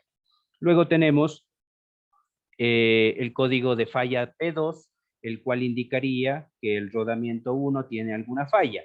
¿Qué falla específica? Pues aquí tenemos una codificación para las fallas. Concretamente, el primer número indicaría aquí el rodamiento en el cual se encuentra la falla. Aquí indica cuál es el rodamiento. Y aquí el segundo número indicaría cuál es el modo de falla. Concretamente, N significaría que no tiene ninguna falla. 1 significa que hay una ruptura de la pista, un desgaste en la pista interna, una ruptura en la pista interna.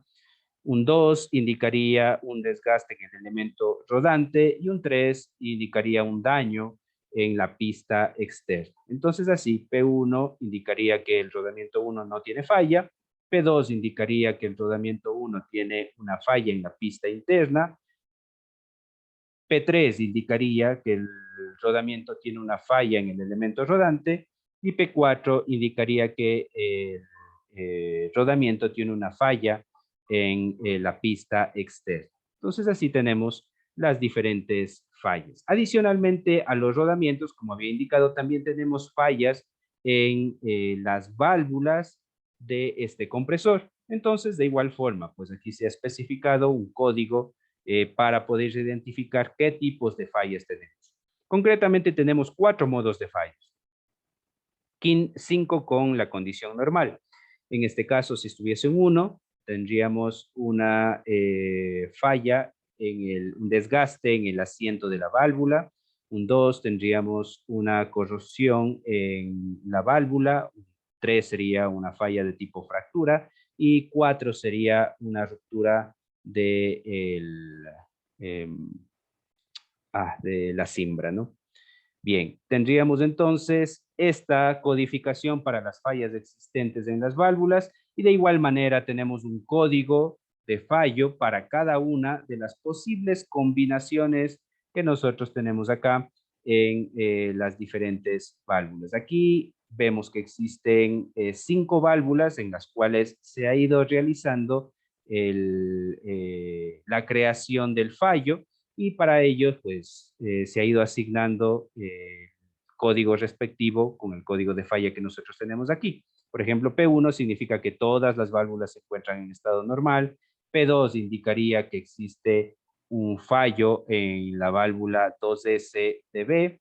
Aquí está qué significa el 2. El 2 indicaría cuál es la etapa, la segunda etapa de compresión.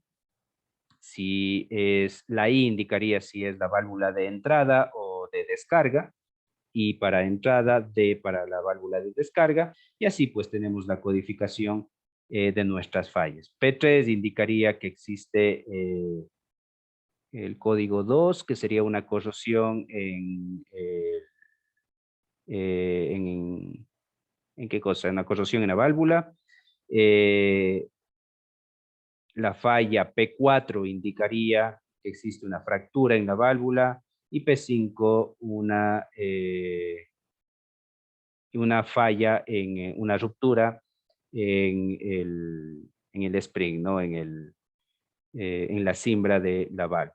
Bien, así tenemos entonces los diferentes códigos que estamos asociando aquí, los diferentes daños que pueden existir en el compresor reciprocante con alguna falla específica en nuestra base de datos. Así vamos creando entonces las distintas condiciones.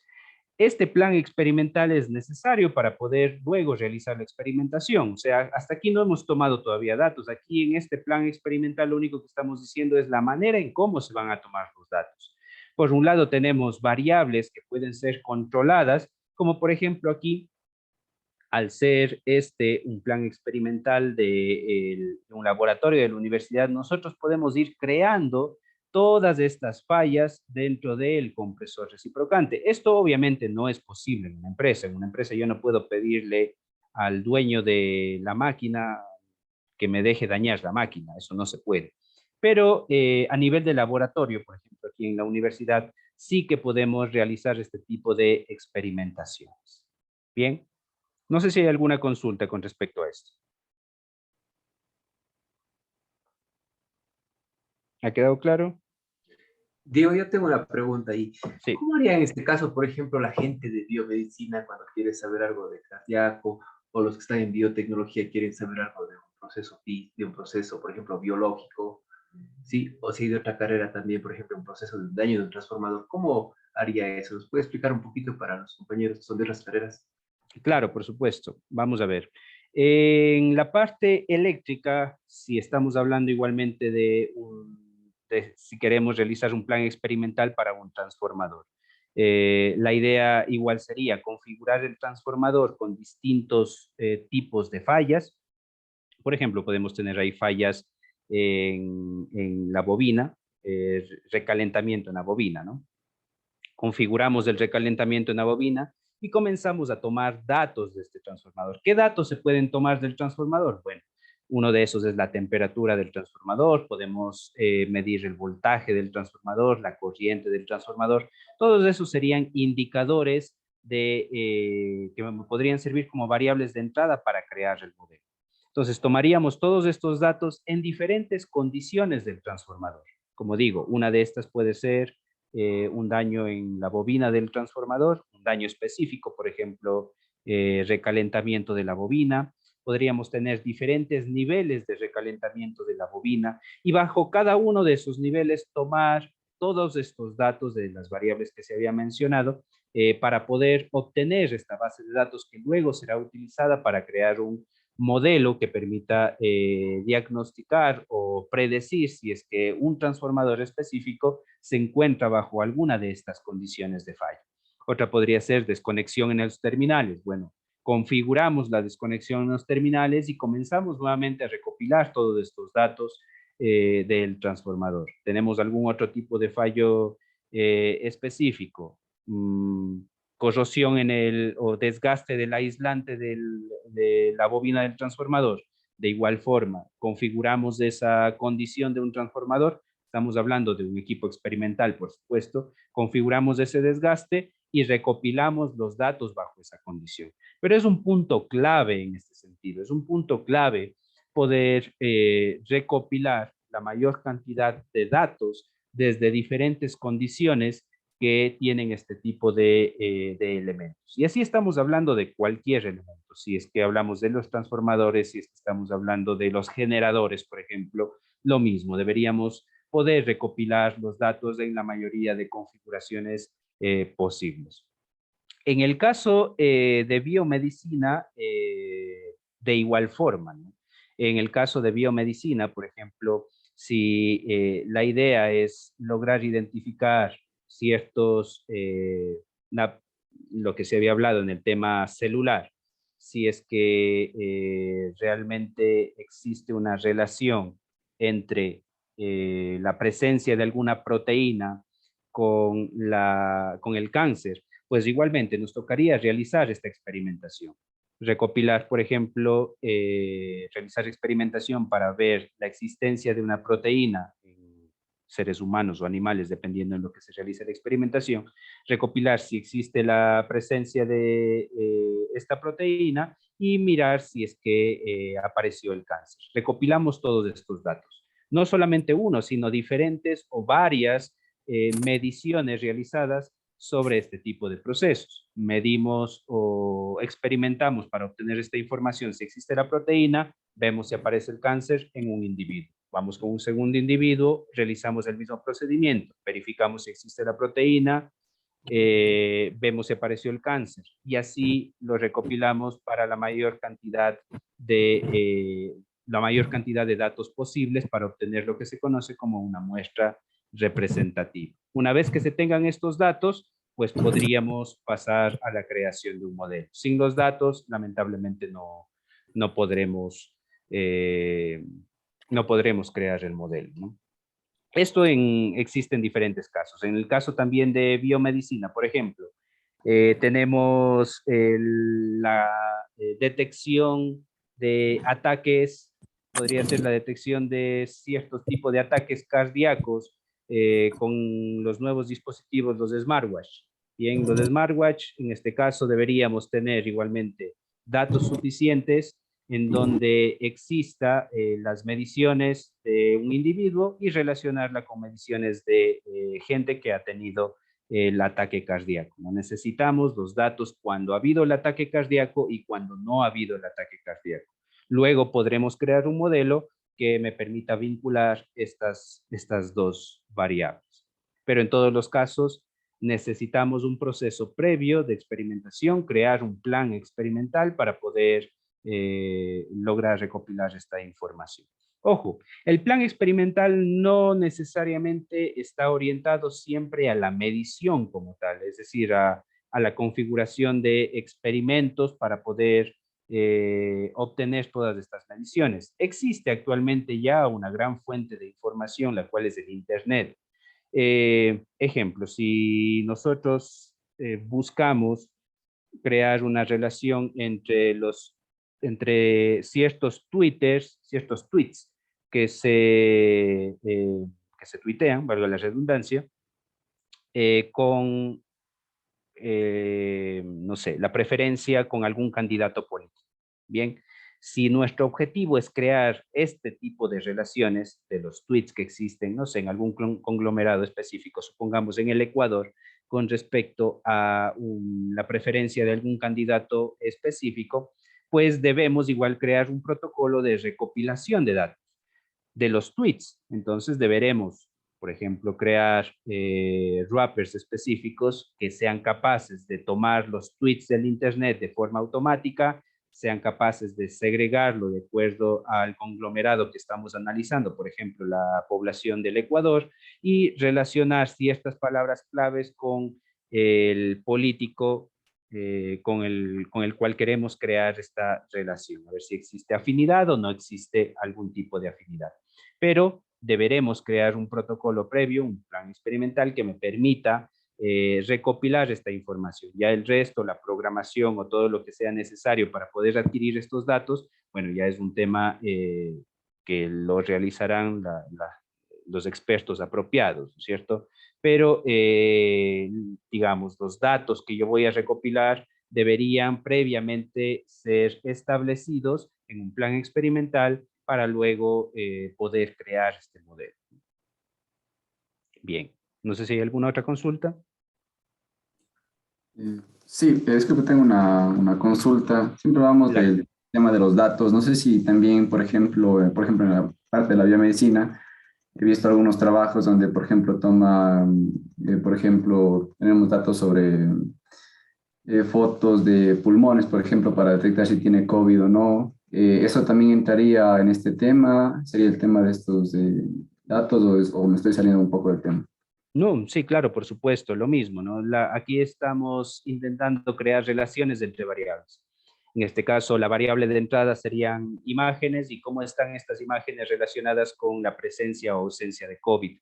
Estamos igualmente relacionando las dos variables y lo mismo, debería yo tener un plan experimental para poder, primero, recopilar la mayor cantidad de imágenes de pulmones posibles, pero no solamente las imágenes de pulmones, porque de esas hay muchos, sino imágenes de pulmones que hayan tenido COVID e imágenes de pulmones que no hayan tenido COVID.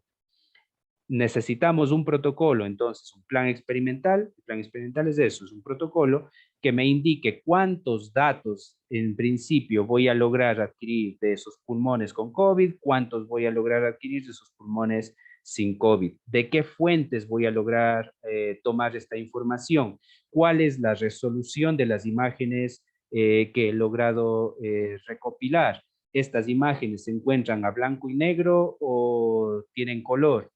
Todas las imágenes están o tienen un tamaño específico o tienen un tamaño diferente. Toda esta información debería estar en un plan experimental.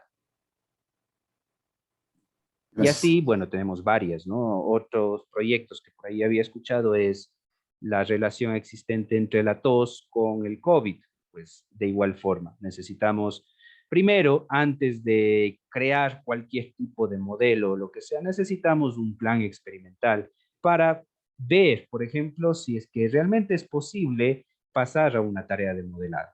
Ejemplo, yo puedo intentar modelar la tos, ¿no es cierto?, con respecto a si en función de la tos yo soy capaz de identificar que alguien tiene o no tiene COVID. Pero si es que yo no soy capaz de recopilar los datos suficientes de personas con COVID, recopilar su tos, manteniendo un protocolo experimental adecuado, es decir, bajo las mismas condiciones, todas las personas de las cuales se está tomando esa muestra de tos, entonces luego será muy difícil lograr crear este tipo de modelos. Para eso me sirve entonces el plan experimental. Yo ahí coloco exactamente qué tipo de dispositivos voy a utilizar para poder recopilar, por ejemplo, esta tos, qué tipo de micrófonos, bajo qué condiciones experimentales estará cada uno de los individuos, si es que se va a hacer en un cuarto totalmente insonoro, si es que vamos a tener alguna fuente de ruido, cuál es la tasa de adquisición específica con la cual se va a recopilar el sonido y por qué esa tasa de adquisición. Recordemos que aquí existen otros principios que gobiernan todo el tema de adquisición de datos, como son, por ejemplo, el teorema de Nyquist,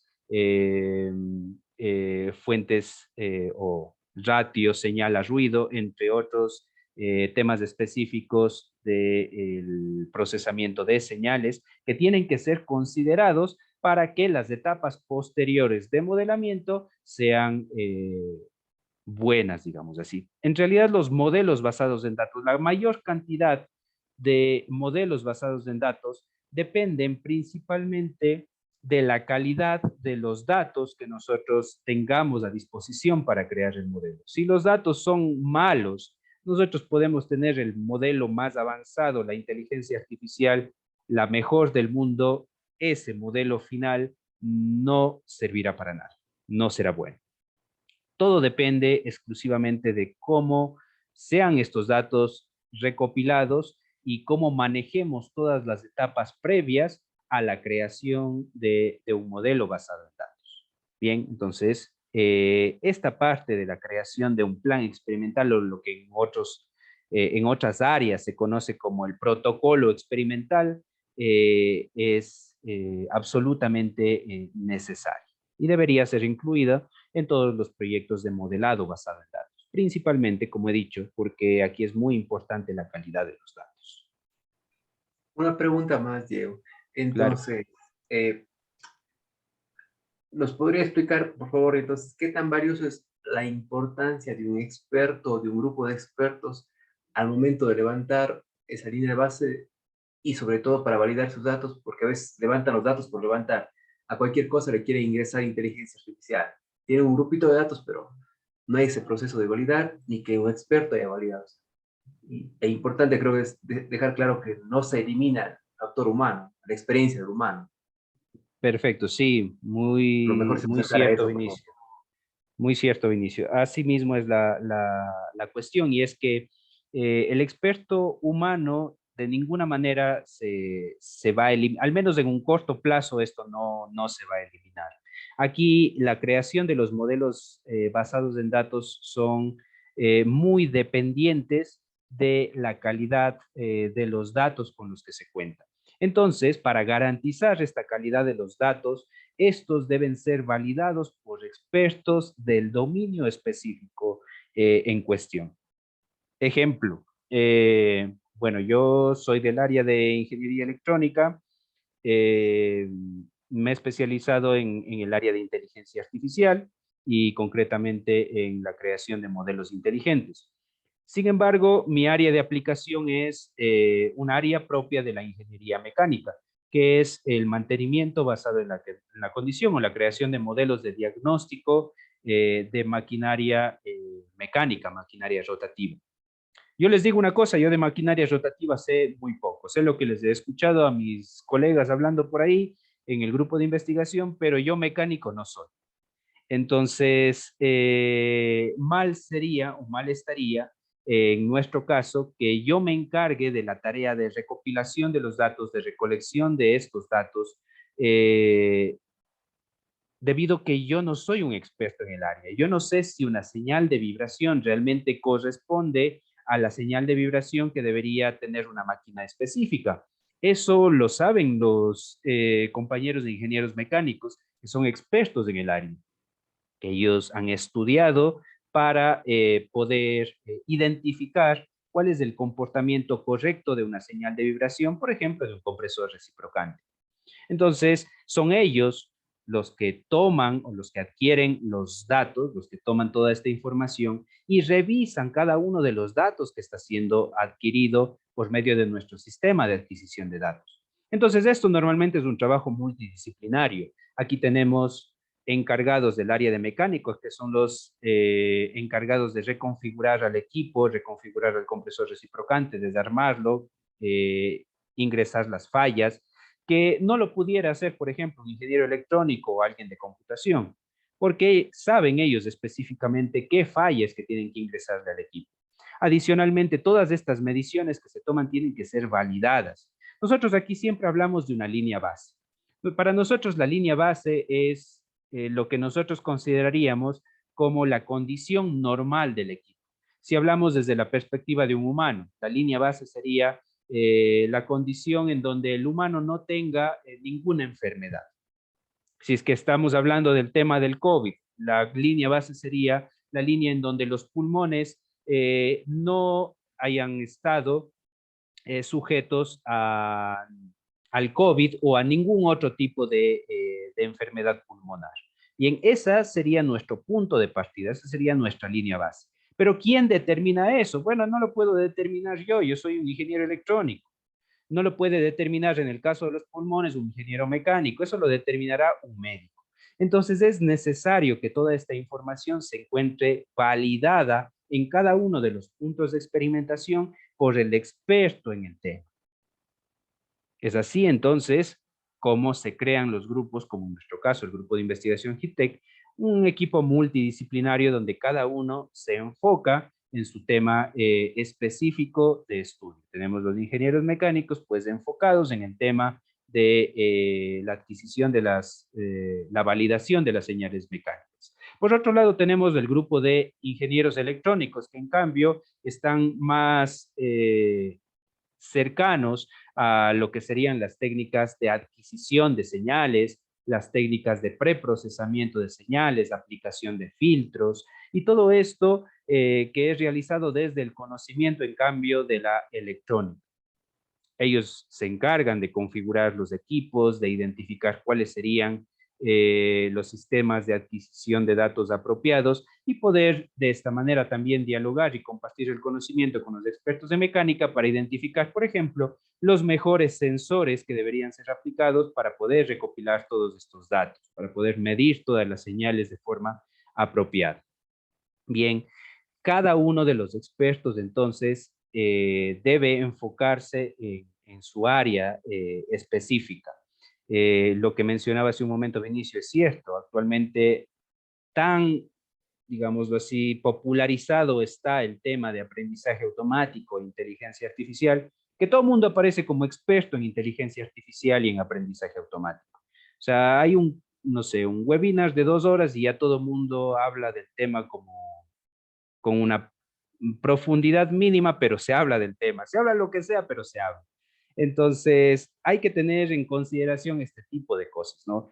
La fase de modelado realmente, o la aplicación de la técnica de inteligencia artificial o de aprendizaje automática, como vemos, es una parte muy específica, una parte muy concreta del modelado basado en datos. Realmente el modelado basado en datos, hasta ahora, recién hemos venido dando la definición de objetivos y plan experimental y todavía no hemos tocado nada de creación de modelos. En realidad, la creación del modelo es algo muy específico del modelado basado en datos. Importante, sí.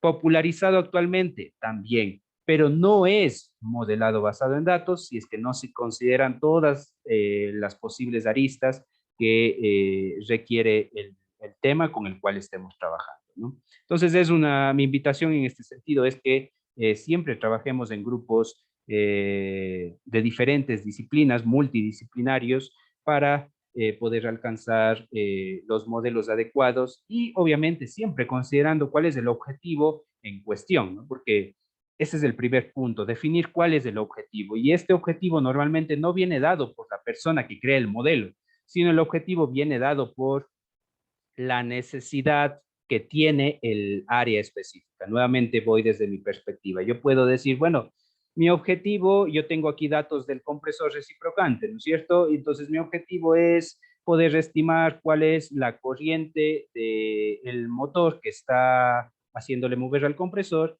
en función de la vibración. Por ejemplo, yo puedo decir, bueno, yo voy a crear un modelo de eso y lo hago y me funciona y está muy bonito. Sin embargo, si yo hablo con las personas al respecto, me van a decir, bueno, ¿y tú para qué estás creando este tipo de modelos? ¿Para qué nos interesa a nosotros conocer la relación entre la vibración con la corriente del motor si eso no nos dice absolutamente nada? Desde una perspectiva práctica, una perspectiva de aplicación, no estamos solucionando ningún problema. Entonces, nuevamente, el objetivo, la definición de los objetivos, siempre tiene que venir dada también por las personas o el área concreta que va a utilizar ese tipo de modelos. ¿Alguna otra consulta? ¿Ninguna?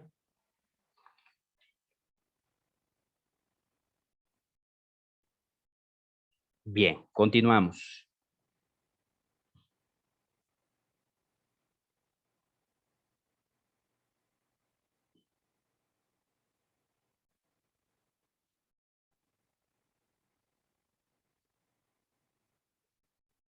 Bien, teníamos entonces el plan experimental. Hemos visto ya ejemplos de planes experimentales, ¿no es cierto? La idea es que aquí aparezcan los instrumentos y cuáles son los procedimientos para la toma de datos. Una toma de datos. Bien, una vez que ya tenemos definido los instrumentos, que tenemos definido los procedimientos, la siguiente etapa es la adquisición de estos datos.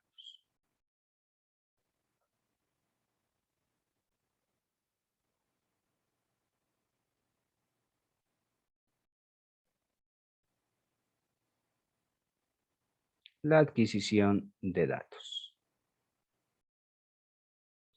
En las diferentes ramas de la ingeniería debemos tener en consideración lo siguiente: la adquisición de los datos comúnmente viene dada como un conjunto de señales en una dimensión o en múltiples dimensiones, que finalmente nos dan un conjunto de datos conocido como desestructurado, con una característica no estructurada. ¿Qué quiere decir esto? Quiere decir que el proceso en sí mismo no está siendo caracterizado por esos datos adquiridos, sino que necesitamos de etapas adicionales posteriores que nos permitan caracterizar el proceso. Esta adquisición de datos, entonces, esta etapa que hemos puesto aquí, muy importante también, nos entrega una base de datos, un conjunto de datos desestructurada.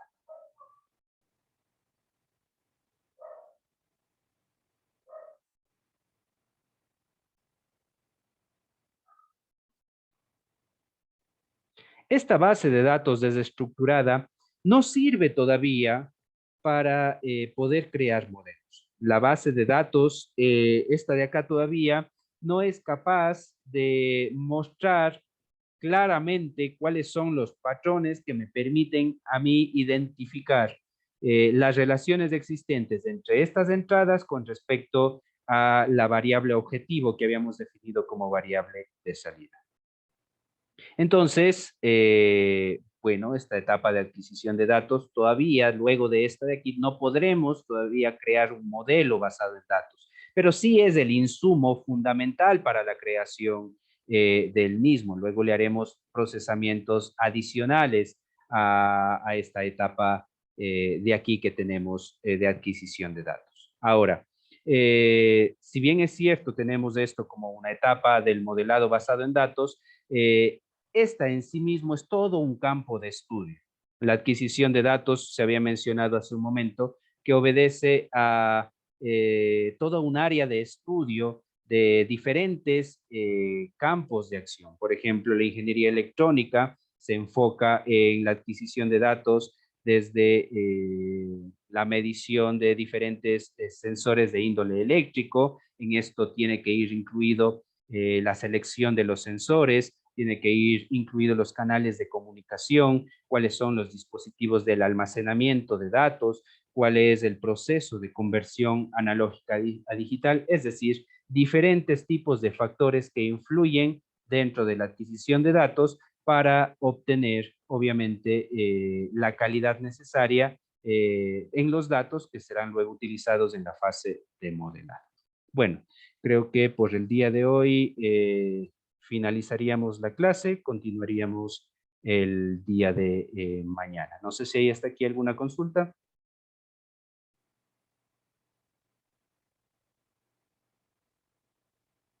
No, ingeniero. ¿Ninguna? ¿Todo claro? Muy bien, entonces, gracias por su asistencia. Nos vemos el día de mañana. Gracias. Gracias, Inge. Hasta luego. Gracias. Hasta luego. Gracias, hasta mañana. Hasta luego, Inge. Gracias. Gracias. Gracias, hasta mañana.